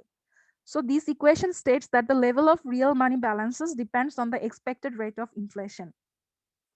So এতক্ষণ ধরে আমরা কি বলছিলাম, এতক্ষণ ধরে আমরা বলছিলাম যে মানি ডিমান্ড অ্যাকচুয়ালি ডিপেন্ড করে হচ্ছে লিকুইডিটির উপরে। লিকুইডিটি হচ্ছে গিয়ে again is a function of nominal interest rate or cost of holding money and total income. হ্যাঁ, দেন আমরা কি বললাম যে যেহেতু আমরা ধরে নিচ্ছি যে we are speaking about the equilibrium money market where আমাদের money supply is exactly equal to the money demand, তাহলে আমরা আমাদের ইকুয়েশনের লেফট হ্যান্ড সাইডটা চেঞ্জ করে নিচ্ছি। লেফট হ্যান্ড সাইডটা যদি আমরা চেঞ্জ করি, তাহলে মানি supply is actually equals to কি L, which is a function of এখানে এটা কোনটা বলেন তো, নমিনাল ইন্টারেস্ট রেট, আর হচ্ছে গিয়ে Y, এর মধ্যে Yটা হচ্ছে গিয়ে গিভেন, আরটা কোথায় ডিটারমাইন্ড হচ্ছে বলেন তো, আর কোথায় ডিটারমাইন্ড হচ্ছে, ফান্ডেড ডিমান্ড এর লোনেবল ফান্ডের যে মার্কেটটা আছে সেখানে ডিটারমাইন্ড হচ্ছে গিয়ে আর, অর্থাৎ আমাদের ইনভেস্টমেন্ট এবং সেভিংস এর যেই ইকুইলিব্রিয়ামটা সেখান থেকে হচ্ছে গিয়ে আমরা আর পাচ্ছি। তাহলে দেখেন তার মানে কি, তার মানে হলো মানি সাপ্লাই কার উপরে ডিপেন্ড করছে, শুধুমাত্র এক্সপেক্টেড রেট অফ ইনফ্লেশন, তাই না? জি ম্যাম। ওকে, সো আমরা তাহলে বলতে পারি কি যে মানি supply is actually a function of expected rate of inflation. It actually depends on the expected rate of inflation. তাহলে রিয়েল মানি সাপ্লাইটা যে রেটে চেঞ্জ হচ্ছে সেটা হচ্ছে কি অ্যাকচুয়ালি ডিটারমাইন্ড হচ্ছে by the change in the level of expected inflation. This general money demand equation implies that the price level depends on not only today's money supply, but also on the money supply expected in the future. Suppose that the central bank announces that it will increase the money supply in the future, তাহলে কি হবে? তাহলে কি হবে? Inflation বেড়ে expected inflation আমরা কিন্তু এই পিরিয়ডেই ইনফ্লেশনের যে এক্সপেকটেশনটা সেটা বাড়িয়ে দিব। অ্যাজ এ রেজাল্ট আমার যে ইনফ্লেশনের চেঞ্জটা সেটা প্রাইস লেভেলের চেঞ্জটা কিন্তু আজকেই রিফ্লেক্টেড হবে। সো ভবিষ্যতে যখন হচ্ছে এক্স পোস্ট ইভেন্টটা আমরা অ্যানালাইজ করব, তখন আমরা দেখতে পাবো যে আসলে ইনফ্লেশনে কোনো ধরনের চেঞ্জ আসে নাই, আমি যা এক্সপেক্ট করেছিলাম তাই আছে।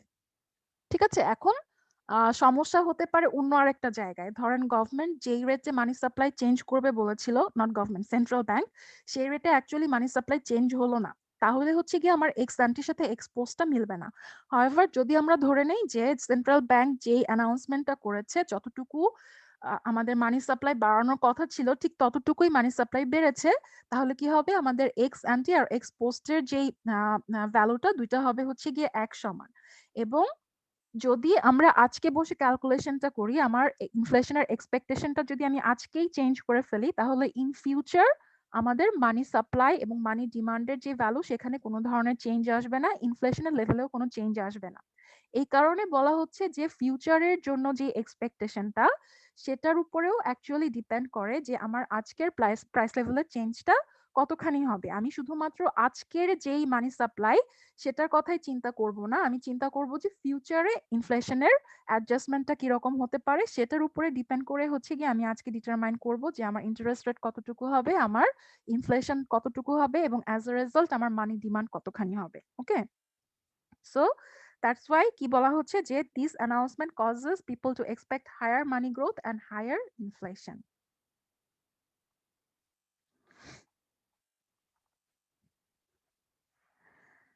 Next, we want to discuss about the social costs of inflation. According to the classical view, যেটাকে হচ্ছে অনেক সময় layman view বলা হয়, according to this view, a change in overall price level is like a change in the units of measurement. অর্থাৎ যদি একটা simplified example দিয়ে আমরা এক্সপ্লেন করতে চাই, মনে করেন যে গভর্নমেন্ট অ্যানাউন্স করলো যে সে হচ্ছে গিয়ে তার পে স্কেল বাড়াবে, আজকে পে স্কেল বাড়ালো, পে স্কেল বাড়ানোর জাস্ট হচ্ছে গিয়ে আপনার অ্যানাউন্সমেন্টটা দিল। However it is going to be effective from next month. তাহলে আমরা কি চিন্তা করব? আমরা চিন্তা করব যে যেহেতু ইকোনমিতে হচ্ছে গিয়ে ভেলোসিটিটা ফিক্সড, তার সাথে হচ্ছে গিয়ে লেভেল অফ আউটপুটও ফিক্সড, তাহলে আমাদের এই ইনকামের যে চেঞ্জটা সেটা কোথা থেকে আসবে? কোথা থেকে আসবে বলেন তো? সেটা আসবে হচ্ছে কি মানি সাপ্লাই এর চেঞ্জ থেকে। অর্থাৎ গভর্নমেন্ট কোনোভাবে হচ্ছে মানি সাপ্লাইটা বাড়াবে, যেটার ইম্প্যাক্টটা গিয়ে পড়বে হচ্ছে কি আমাদের লেভেল অফ ইনকামের উপরে। অর্থাৎ গভর্নমেন্ট মানি সাপ্লাই বাড়ালো, মনে করেন যে 100 টাইমস বাড়ালো, তার সাথে হচ্ছে গিয়ে কি হবে আমাদের যেই কি বলে, তার সাথে হচ্ছে গিয়ে আমাদের ইনকামটাও বাড়লো। হাউএভার এই চেঞ্জটা হচ্ছে গিয়ে কোথায় পড়বে? পড়বে হচ্ছে গিয়ে প্রাইসের লেভেলে। মনে করেন যে আগে আমার ছিল হচ্ছে গিয়ে ইনকাম 1000 টাকা, এখন হচ্ছে গিয়ে আমার ইনকাম হচ্ছে গিয়ে সাপোজ যদি 10 টাইমস হয় তাহলে হচ্ছে গিয়ে 10,000 টাকা। কিন্তু একই সাথে কি হচ্ছে, আমার আজকে যে জিনিসটার দাম 100 টাকা ছিল সেটাও হচ্ছে কি ফিউচারে কি হয়ে যাবে, 10 টাইমস বেড়ে যাবে। সো আজকে যেটা 100 টাকা ছিল ভবিষ্যতে সেটার প্রাইস হয়ে যাবে হচ্ছে কি 1000 টাকা। অ্যাজ এ রেজাল্ট আমার যে পারচেজিং পাওয়ারটা সেটা কি চেঞ্জ হচ্ছে? চেঞ্জ হচ্ছে না। কেন চেঞ্জ হচ্ছে না? তার কারণ হচ্ছে আমাদের ইকোনমিতে বাকি যতগুলো কম্পোনেন্ট আছে সবকিছুই ফিক্সড। সো গভর্নমেন্ট যদি মানি সাপ্লাই চেঞ্জ করে বা যদি কোনো ধরনের আপনার হচ্ছে গিয়ে পে স্কেলে কোনো ধরনের চেঞ্জ আসে, আনার একটা কোনো অ্যানাউন্সমেন্ট দেয়, তাহলে সেটার সরাসরি ইম্প্যাক্টটা গিয়ে পড়বে হচ্ছে গিয়ে প্রাইস লেভেলের উপর। অ্যাজ এ রেজাল্ট ইনফ্লেশন বেড়ে যাবে, এবং ইনফ্লেশন যদি বেড়ে যায় তাহলে আমার পারচেজিং পাওয়ারের কোনো ধরনের চেঞ্জ আসছে না। আমি আগে যেটাকে হয়তো বা 100 টাকা বলতাম সেটাকে এখন আমি 1000 টাকা বলবো। However, there is no real change in the amount of product or amount of goods and services I am going to purchase. On the other hand, আমার লিভিং স্ট্যান্ডার্ডটা যেটা আগে ছিল সেটা এখনো ঠিক সেম লেভেলেই থেকে যাবে। আমার ইনফ্লেশনে যদি কোনো ধরনের চেঞ্জ না আসে, টোটাল ইনকাম বেড়ে গেলে যদি আমি আগের চাইতে বেশি পরিমাণে গুডস অ্যান্ড সার্ভিসেস পারচেজ করতে পারি with the same amount of money, only then it will matter, তাই না? হাউএভার যদি এমন হয় যে মানি সাপ্লাই বেড়ে যাচ্ছে, অ্যাজ আ রেজাল্ট আমার ইনকাম বাড়ছে, ডিসপোজেবল ইনকাম বাড়ছে, সো আমি হচ্ছে গিয়ে কি করছি, আগের যে ইনকাম ছিল সেটার সাথে শুধু কয়েকটা জিরো অ্যাড করে নিচ্ছি, তাই না? আমার লেভেল অফ যে লিভিং স্ট্যান্ডার্ড সেখানেও কোনো ধরনের চেঞ্জ আসছে না, পারচেজিং পাওয়ারেও কোনো ধরনের চেঞ্জ আসছে না।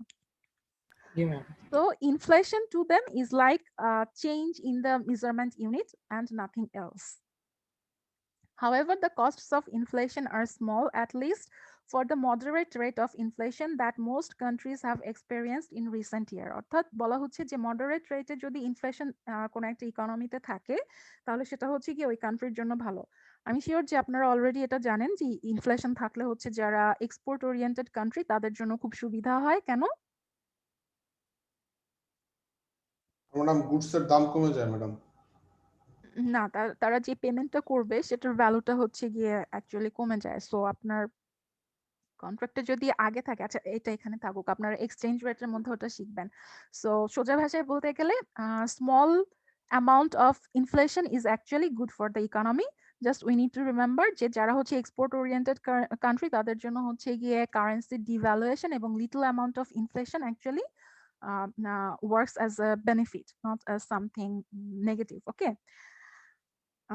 However, there are different costs of expected inflation. Expected ইনফ্লেশনের কস্ট গুলো কি কি দেখেন, এখানে আমরা প্রথমে বলছি হচ্ছে গিয়ে শুলাদার কস্ট। এর আগে বলে নেওয়া ভালো যে যেই পার্টটা আমরা এক্সপেক্ট করছি বা যেই পার্টটা আমরা অ্যাজিউম করছি, ঠিক আছে, সেই পার্টটার মধ্যে আমাদের কোন পার্টটা কস্টলি, যেই পার্টটুকু অলরেডি আমরা অ্যাজিউম করে ফেলেছি সেটার জন্য কিন্তু আমাদেরকে কোনো কস্ট ইনকার করতে হচ্ছে না। যেই পার্টটা আমাদের জন্য আনএক্সপেক্টেড ইনফ্লেশন, যেই পার্টটা আমরা অ্যাজিউম করতে পারি নাই, কোনোভাবে আমরা মিস করে ফেলেছি, সেটা কিন্তু আমাদের জন্য বেশি কস্টলি। ঠিক আছে? কেন? তার কারণ হলো যে যদি আমি আগে থেকেই ইনফ্লেশনের রেটটা এক্সপেক্ট করে নিতে পারি, সেভাবে আমি আমার নমিনাল ইন্টারেস্টটা অ্যাডজাস্ট করব, তাই না? যদি সেভাবে আমি নমিনাল ইন্টারেস্ট অ্যাডজাস্ট করে নিতে পারি তাহলে আমার জন্য কিন্তু কস্ট অফ বরোয়িং, লেন্ডিং এগুলো সবই প্রি প্ল্যান্ড থাকছে। অ্যাজ এ রেজাল্ট আমার যেই কস্ট, আমার যেই পেমেন্ট, আমার যে ইনকাম, সেখানে কোনো ধরনের চেঞ্জেস আসছে না। আমি আগে থেকেই সেভাবে প্ল্যান করে রেখেছি, সবকিছু ওভাবেই সেট করা আছে। সমস্যাটা হবে যখন হচ্ছে আমাদের যেটা এক্সপেকটেশন ছিল রিগার্ডিং দ্য ইনফ্লেশন সেটা যদি আমাদের এক্সপেকটেশনের সাথে ম্যাচ না করে তখন।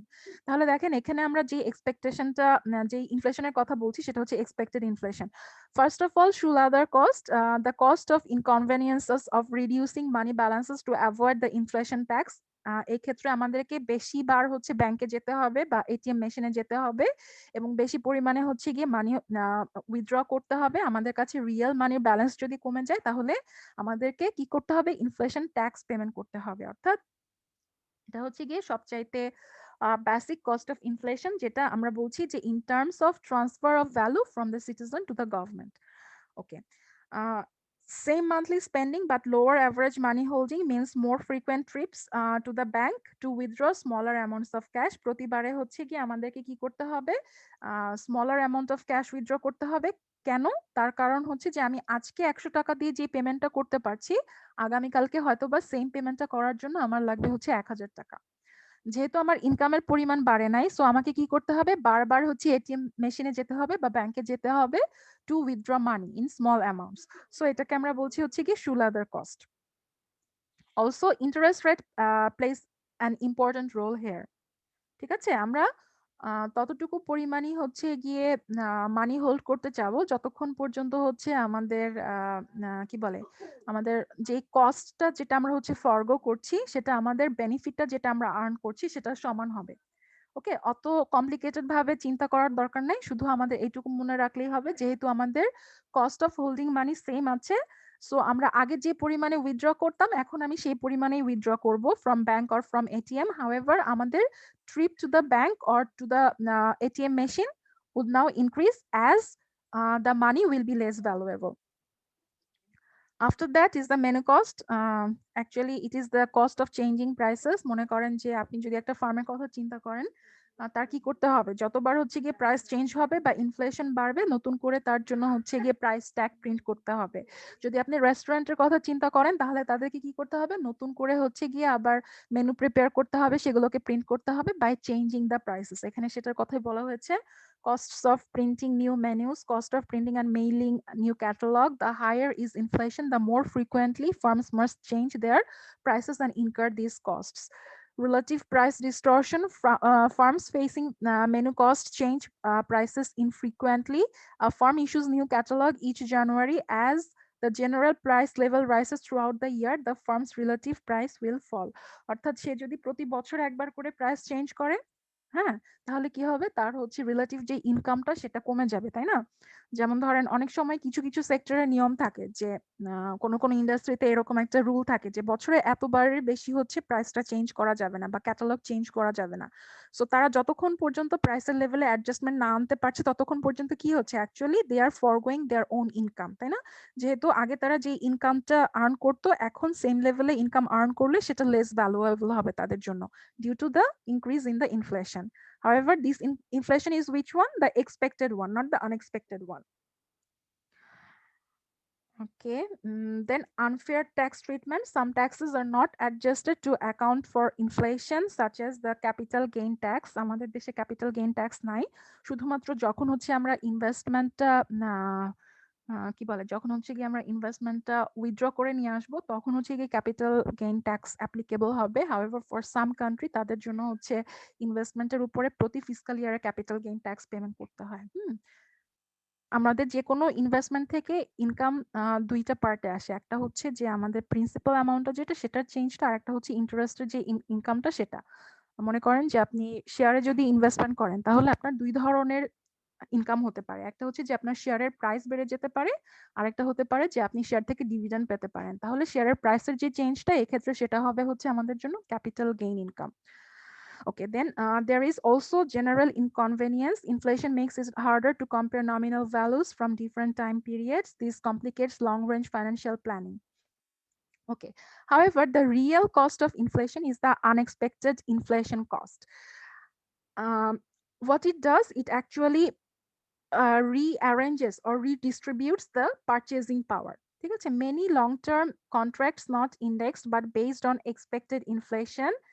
If inflation turns out different from expected inflation, then some gain at others' expense. যেটা ওই যে আমরা borrower আর lender এর যে এক্সাম্পলটা দিলাম, মনে আছে? borrower lender এর যে এক্সাম্পলটা দিলাম, ওই ক্ষেত্রে যদি আমাদের আনএক্সপেক্টেড ইনফ্লেশনটা হচ্ছে গিয়ে এই ক্ষেত্রে আমরা কনসিডার করি, তাহলে যেই পার্টটা হচ্ছে গিয়ে লেন্ডার অ্যাজিউম করতে পারে নাই, হ্যাঁ, যেটার জন্য সে নমিনাল ইন্টারেস্টের মধ্যে কোনো ধরনের ইনফ্লেশনের এক্সপেকটেশন অ্যাড করতে পারে নাই, ঠিক আছে, সেটার জন্যই কিন্তু তাকে কি করতে হবে, ইনকাম ফরগো করতে হবে। হাউএভার যেই পার্টটা সে অলরেডি অ্যান্টিসিপেট করে ফেলেছে সেটাকে কিন্তু সে অলরেডি নমিনাল ইন্টারেস্টের মধ্যে ইনকর্পোরেট করে নিয়েছে। এই ক্ষেত্রে সুবিধা কার হবে? সুবিধা হবে হচ্ছে কি বড়োয়ারের। সে আগে যেই রেটে হচ্ছে গিয়ে কস্ট বিয়ার করতো এখন তার কস্ট বিয়ারিং এর প্রপোর্শনটা কমে যাবে, তাই না? যেহেতু এক্সপেক্টেড ইনফ্লেশনটা যেটা সেটা হচ্ছে গিয়ে আনএক্সপেক্টেড রেটে বেড়ে গিয়েছে। তাহলে এই ক্ষেত্রে কি হচ্ছে, এই ক্ষেত্রে হচ্ছে গিয়ে borrower is the gainer at the cost of the lender. এ কারণে বলা হচ্ছে যে the redistribution of purchasing power. এই ক্ষেত্রে পারচেজিং পাওয়ারটা হচ্ছে গিয়ে লেন্ডারের কাছ থেকে বড়োয়ারের কাছে যাচ্ছে। ওকে,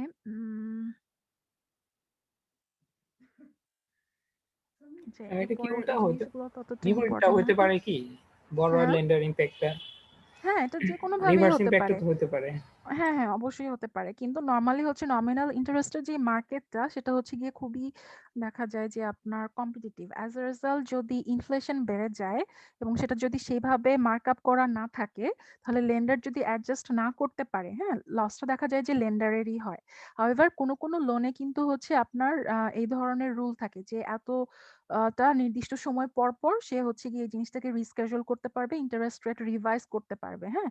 সো যদি ইন্টারেস্ট রেটটা রিভিশনের স্কোপ থাকে by adjusting the inflation, then the lender will not be at the loser end.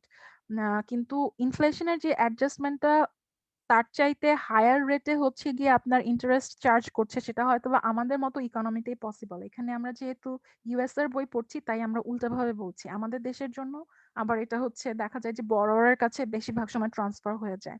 Okay, additional cost এর মধ্যে আচ্ছা আরেকটা হচ্ছে increased uncertainty. When inflation is high, it's more variable and unpredictable. the inflation rate turns out different from expected inflation rate more often, and the differences tend to be larger. So arbitrary redistribution of wealth is more likely. এটা actually আমাদের জন্য হ্যাঁ একটা জিনিসই মনে রাখতে হবে। দাঁড়ান আমি একটু বলে নিই। আমাদের এক্সপেক্টেড আর আনএক্সপেক্টেড ইনফ্লেশনের মধ্যে মেইন ডিফারেন্সটা হলো যে এক্সপেক্টেড ইনফ্লেশনটা যেটা সেটা আমরা আগে থেকে অ্যাজিউম করে নিচ্ছি। সো এক্সপেক্টেড ইনফ্লেশনের জন্য আমাদের ওই যে ফ্রিকোয়েন্ট ট্রিপ টু ব্যাংক অথবা হচ্ছে গিয়ে মেনু কস্ট বা ধরেন যে আমাদের হচ্ছে গিয়ে ওই ধরনের সিম্পল কস্ট গুলো ছাড়া এক্সপেক্টেড ইনফ্লেশন থেকে সেরকম কোনো বড় ধরনের কস্ট নাই। আমাদের মেইন কস্টটা আসবে হচ্ছে কি কোথা থেকে? আনএক্সপেক্টেড ইনফ্লেশন থেকে। এবং আনএক্সপেক্টেড ইনফ্লেশনের মেইন সোর্স অফ কস্ট কোনটা? Redistribution of wealth or the rearrangement of the purchasing power, যেখানে হচ্ছে একজনের একটা পার্টির কস্টে অন্য আরেকটা পার্টি গেইনার হচ্ছে। অর্থাৎ এই ক্ষেত্রে পারচেজিং পাওয়ার হচ্ছে গিয়ে একজনের কাছ থেকে অন্য জায়গায় চলে যাচ্ছে যেটা যাওয়ার কথা ছিল না। ওকে, হ্যাঁ এখন বলেন। ম্যাম যদি ইনফ্লেশন আর হচ্ছে এক্সপেক্টেড ইনফ্লেশন যদি ইকুয়াল হয় তাহলে ম্যাম সেটা কি হবে? তাহলে তো আমাদের জন্য আর কোনো অসুবিধাই নাই। আনএক্সপেক্টেড ইনফ্লেশনের কস্ট গুলো আর হবে না। আমরা যেটা বললাম যে রিডিস্ট্রিবিউশন অফ ইনকাম অথবা পারচেজিং পাওয়ার, ওই জিনিসটা আর হবে না। সেই ক্ষেত্রে আমাদের জন্য শুধুমাত্র এক্সপেক্টেড ইনফ্লেশনের যে কস্টটা সেটাই ইকোনমি বিয়ার করবে। অর্থাৎ ইনফ্লেশনের কিছু কস্ট তো সবসময়ই থাকবে, কিন্তু এই ক্ষেত্রে আমরা কি বলছি? এই ক্ষেত্রে আমরা বলছি যে অ্যাকচুয়ালি আনএক্সপেক্টেড ইনফ্লেশনের যে কস্টটা সেটা হলো রিয়েল কস্ট। রিয়েল কস্ট কেন? তার কারণে এখানে কারোর গেইন অথবা লস হওয়ার পসিবিলিটি আছে। হাউএভার এক্সপেক্টেড যে পার্টটা সেটার জন্য তো আমরা আগে থেকেই প্ল্যান করে রাখছি, তাই না? সেখানে আমাদের ইনফ্লেশনের অ্যাডজাস্টমেন্ট থাকছে সবকিছুতে।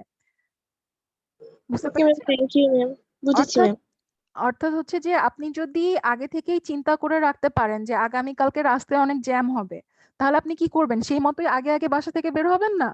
সো আপনার জন্য কিন্তু ওই বের হওয়ার জন্য আপনার নিজের যেই টাইমটা নষ্ট হচ্ছে সেটা ছাড়া আর অন্য কোনো ধরনের কস্ট আপনাকে বিয়ার করতে হবে না। অন দ্য আদার হ্যান্ড, আপনি যদি অ্যান্টিসিপেট না করতে পারেন আগামীকালকে কোনো একটা কারণে, রোড ব্লকের কারণে আপনার যেই জায়গায় কাজের জন্য যাওয়া দরকার ছিল সেখানে যেতে আপনার অনেক দেরি হয়ে যায়, এবং অ্যাজ এ রেজাল্ট আপনি ওখানে হয়তো বা একটা কোনো ইম্পর্টেন্ট কাজ করতেন যেটার জন্য আপনি একটা significant amount of revenue earn করছেন, সেই রেভিনিউটা আপনার লস্ট হয়ে যাচ্ছে। সো ওইখান থেকে যেই লসটা সেটা কি? সেটা হচ্ছে গিয়ে রিয়েল লস আমাদের জন্য। হাউএভার যেটা আমরা আগে থেকে অ্যান্টিসিপেট করে নিয়েছিলাম সেই লসটা কিন্তু আমাদের জন্য ততটা সিগনিফিক্যান্ট কোনো কিছু না। ওকে, জি ম্যাম, বুঝেছি ম্যাম, এই থ্যাংক ইউ। ক্ষেত্রে আপনি হয়তোবা বলতে পারেন যে না, আমরা যে টাইমটা ফরগো করলাম সেটাকে আমরা যদি প্রোডাক্টিভ কোনো ওয়েতে ব্যবহার করতে পারতাম তাহলে আরো বেটার হতো। That's true. That's why we are saying that even the expected part of the inflation has its own costs. However, that cost is not something like redistribution of wealth or purchasing power. So এখানে দেখবেন যে benefit of inflation বলে একটা জিনিস আছে, এটা আপনারা নিজেরা পড়ে নেবেন। এটার উপরে আমি আর ততটা ফোকাস করব না, এটা আমাদের সিলেবাসে নাই। Next the thing I want to focus on is the hyper inflation. So what is hyper inflation? Hyper inflation হলো গিয়ে সেই ইনফ্লেশনটা যেটা আমাদের জন্য হচ্ছে কি হিউজ। হ্যাঁ, আমরা ইনফ্লেশন রেট ধরেন এক্সপেক্ট করছি যে এটা সিঙ্গেল ডিজিটে হবে, তাই না? হাউএভার যদি কোনো ইকোনমি ডাবল ডিজিটে ইনফ্লেশন এক্সপেরিয়েন্স করে তাহলে আমরা ধরে নেই যে সেই ইকোনমিটা হচ্ছে হাইপার ইনফ্লেশন এক্সপেরিয়েন্স করছে। It can be anticipated or it can be unanticipated. However, large change in the rate of inflation or the large change in the level of price is not actually a good thing for the economy. আমরা একটু আগে বললাম যে even the expected part of the inflation has its own costs, তাই না? So যেই ইকোনমিতে হচ্ছে hyper inflation থাকবে সেই ইকোনমিতে কিন্তু এই ধরনের অ্যাডজাস্টমেন্ট বা চেঞ্জেস গুলো আরো বেশি ফ্রিকোয়েন্ট হয়ে যাবে। এখানে বলছে যে pi is greater than or equal to 50% per month. অর্থাৎ আপনি যদি প্রিভিয়াস মান্থের প্রাইস লেভেলের কথা চিন্তা করেন তাহলে প্রতি মাসে কি হচ্ছে 50% করে আমাদের প্রাইস লেভেল বেড়ে যাচ্ছে। All the costs of moderate inflation described above become huge under hyperinflation. Money ceases to function as a store of value. আমরা মানিকে কি ধরে নেই? স্টোর অফ ভ্যালু, তাই না? আমরা হচ্ছে কি ভ্যালুয়েবল জিনিস যখন ইকোনমিতে এক্সচেঞ্জ করি তখন মানিকে মিডিয়াম অফ এক্সচেঞ্জ ধরে আমরা মানিকে ইউজ করি। হাউএভার যদি এমন হয় যে আমার প্রতিদিনই হচ্ছে গিয়ে মানির ভ্যালু কমে যাচ্ছে, আগের দিন যা ছিল আজকে হচ্ছে গিয়ে ঠিক তার অর্ধেক ভ্যালু, তাহলে কি হবে? মানিটা কিন্তু আমার জন্য পিস অফ পেপারের মতো হয়ে যাবে। আমরা মাঝে মাঝে ইকোনমিক্সে একটা এক্সাম্পল পড়ি যে আজকে আমরা হচ্ছে গিয়ে পকেট ভরে টাকা নিয়ে বাজারের ব্যাগ ভরে বাজার করে আনছি, হাউএভার দেখা যাবে যে সামনের বছরে আমরা বাজারের ব্যাগ ভরে টাকা নিয়ে যাব, আর যখন শপিং করব দেন the amount of shopping is actually going to fit inside our pocket. So it is actually that situation. So মানির হচ্ছে কি ইকোনমিতে ভ্যালু থাকছে না এবং it is going to be something like a piece of paper. People may conduct transaction with barter or a stable foreign currency. একটা country উদাহরণ দিতে পারেন যারা হচ্ছে হাইপার ইনফ্লেশন এক্সপেরিয়েন্স করেছে? Ma'am Zimbabwe most probably. Zimbabwe, হ্যাঁ Zimbabwe is the most common example. আরো আছে গ্রিসের অবস্থাও খুব খারাপ ছিল, ওদেরও হাইপার ইনফ্লেশন ছিল। ওকে, সো এখানে দেখেন hyper inflation is caused by excessive money supply growth. when the central bank prints money the price level rises. If it prints money rapidly enough the result is hyperinflation. So money supply বাড়ানোর জন্য যদি হচ্ছে গিয়ে central bank rapidly মানি print করে then the country is obviously going to experience the level of hyperinflation. Why governments create hyperinflation? Actually যদি সহজ ভাষায় বলতে চান তাহলে হচ্ছে যে যখন গভর্নমেন্টের আর কোনো ধরনের ওয়ে আউট থাকে না, সে যখন ইন্টারনাল সোর্স থেকে বড় করতে পারে না। আমরা এখানে আগে অ্যাজিউম করে নিয়েছিলাম যে ইকোনমিটা হচ্ছে কি closed economy. Even for the open economy যদি দেখা যায় যে ইন্টারন্যাশনালি তার হচ্ছে গিয়ে আপনার যেই বড়োইং যে হিস্ট্রিটা সেটা হচ্ছে গিয়ে ভালো না এবং as a result international source থেকেও তারা ফান্ড বড় করতে পারছে না, only then the government would want to print the money. When a government cannot raise taxes or sell bonds, it must finance spending increases by printing money. In theory, the solution to hyperinflation is simple: stop printing money. In the real world, this requires drastic and painful fiscal restraint. So যদি government তার এই মানি printing বা হচ্ছে গিয়ে hyper inflation stop করতে চায়, তার মানে হলো যে তার যত ধরনের ফিসকাল পলিসি আছে সবকিছুতেই তাকে অনেক বেশি রেস্ট্রিক্টেড হয়ে যাবে। তার যত ধরনের ইনভেস্টমেন্ট আছে বা নতুন নতুন প্রজেক্ট আছে সেখানে এনাফ ফান্ড সে কালেক্ট করতে পারবে না। ওকে, সো আমাদের ইকোনমিতে কি ধরনের ইনফ্লেশন আছে এই ব্যাপারে আপনারা একটুখানি নিজে নিজে সেলফ স্টাডি করবেন যে আমাদের ইনফ্লেশন রেট ইয়ার টু ইয়ার কি রেটে চেঞ্জ হচ্ছে। ঠিক আছে, আপনারা বাংলাদেশ ব্যাংকের ওয়েবসাইটেও পাবেন, আবার যদি ওয়ার্ল্ড ব্যাংকের ওয়েবসাইটে যান সেখান থেকেও আপনারা দেখতে পাবেন। প্লাস হচ্ছে আমাদের ইকোনমিতে কোন কোন ইয়ার গুলোতে হচ্ছে সবচাইতে বেশি রেট ইনফ্লেশন আমরা এক্সপেরিয়েন্স করেছি। আমাদের দেশে হাইপার ইনফ্লেশন ছিল না সত্যি, হাউএভার আমাদের প্রাইভেট যে সোর্স আছে সেখান থেকে গভর্নমেন্টের বরোইং কিন্তু দিনে দিনে অনেক বেশি বেড়ে যাচ্ছে, তাই না? আমাদের কিছু কিছু প্রজেক্ট ছিল যেগুলো হচ্ছে আমাদের ইন্টারন্যাশনাল ফান্ড নিয়ে ফাইন্যান্স করার কথা ছিল, however we are now depending or relying on the internal sources of fund because we cannot borrow from the international market. What can be the reason behind that?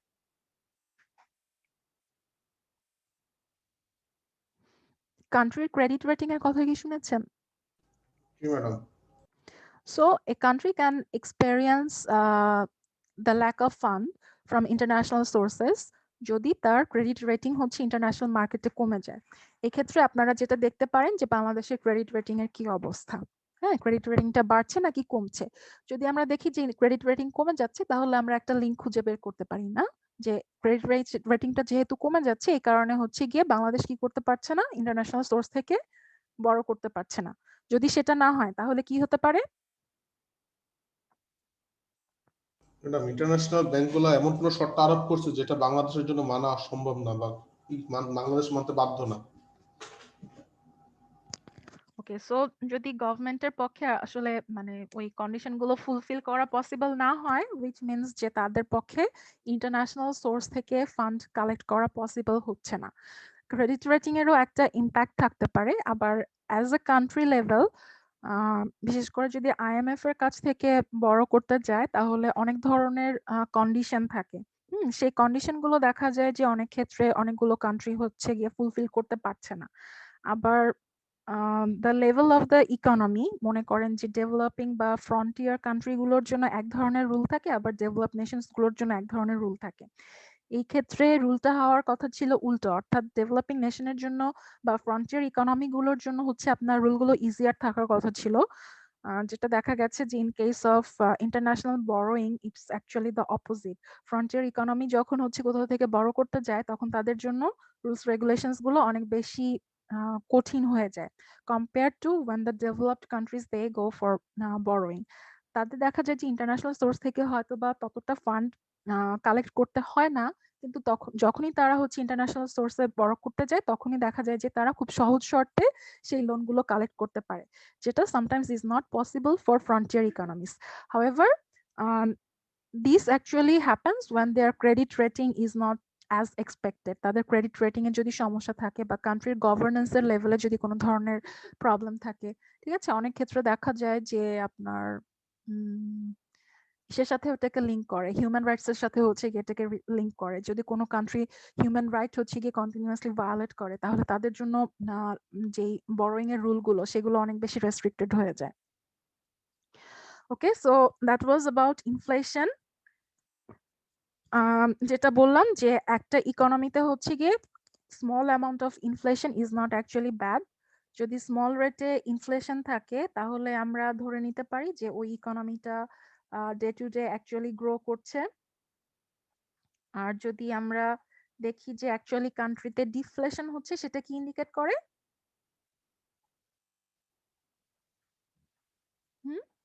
টাকার মান বেড়ে যাচ্ছে।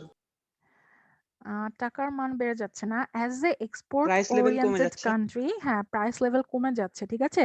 As an export oriented country যদি আমরা দেখি যে ইনফ্লেশনের বদলে deflation হচ্ছে, সেটা হচ্ছে আমাদের জন্য অ্যাকচুয়ালি খারাপ। তার কারণ আমরা যখন ইম্পোর্ট করব তখন আমাদেরকে হায়ার রেটে পেমেন্ট করতে হবে, আর যখন হচ্ছে গিয়ে আমরা এক্সপোর্ট করব তখন আমাদের এক্সপোর্ট রেভিনিউটা কমে যাবে, তাই না? এক্সপোর্ট রেভিনিউ এর অ্যামাউন্টটা যেটা সেটা কমে যাবে। অ্যাজ এ রেজাল্ট আমাদের কিন্তু ব্যালেন্স অফ ট্রেডটা যেটা সেখানে গিয়ে ইম্প্যাক্টটা পড়বে। আপনারা যখন ইন্টারন্যাশনাল ট্রেড তারপরে হচ্ছে গিয়ে মানি এক্সচেঞ্জ এগুলো পড়বেন তখন দেখবেন যে ওখানে এই জিনিসটা সুন্দরভাবে এক্সপ্লেন করা আছে। So as a developing nation বা অ্যাজ আ ফ্রন্টিয়ার ইকোনমি আমাদের জন্য হচ্ছে small amounts of inflation as a percentage of inflation is actually a good indicator. So moderate rate inflation থাকার মানে হলো যে economy is actually growing because we are export heavy country, তাই না? আমাদের যে export industryটা আছে সেটা হচ্ছে কি mainly manual, so we want little bit of inflation, not actually deflation.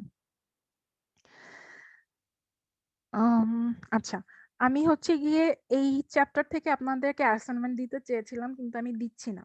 আমি একবারে হয়তোবা আমাদের উইন্টার ভ্যাকেশনের যেই 1 উইকের ব্রেকটা আছে সেটার জন্য ছোট কোনো একটা অ্যাসাইনমেন্ট দিব যেটা আপনারা একদিন জাস্ট 1 ঘন্টা বসে করে ফেলতে পারবেন। আমি ইনফ্লেশনের যে পার্টটা সেটা হচ্ছে গিয়ে শুধুমাত্র আপনাদের সেলফ স্টাডির জন্যই দিলাম। আপনারা একটু দেখবেন যে বাংলাদেশ ইনফ্লেশনের কি অবস্থা, আমাদের ক্রেডিট রেটিং এর কি অবস্থা, ঠিক আছে? আমাদের যে পাবলিক ডেটটা সেটা দিনে দিনে বাড়ছে নাকি কমছে, এটা হচ্ছে আপনাদের জাস্ট সিম্পল জেনারেল নলেজের জন্য। Okay, so that's all about this chapter. Also, I want to end our class here. আপনারা কিন্তু একটা কাজ একেবারেই করছেন না। একটা কাজ একেবারেই করছেন না, সেটা হচ্ছে যে আপনারা আমাকে ক্লাসরুমে কোনো ধরনের কোনো কোয়েশ্চেন করছেন না। ইদার আপনারা সবকিছুই বুঝতে পারছেন অর কোনো কিছুই বুঝতে পারছেন না। আমি ঠিক জানি না যে কোনটা আমি অ্যাকসেপ্ট করব। আমি অ্যাকসেপ্ট করতে চাই যে আপনারা আসলে সবকিছুই বুঝতে পারছেন। হাউএভার যদিও বুঝেন তারপরেও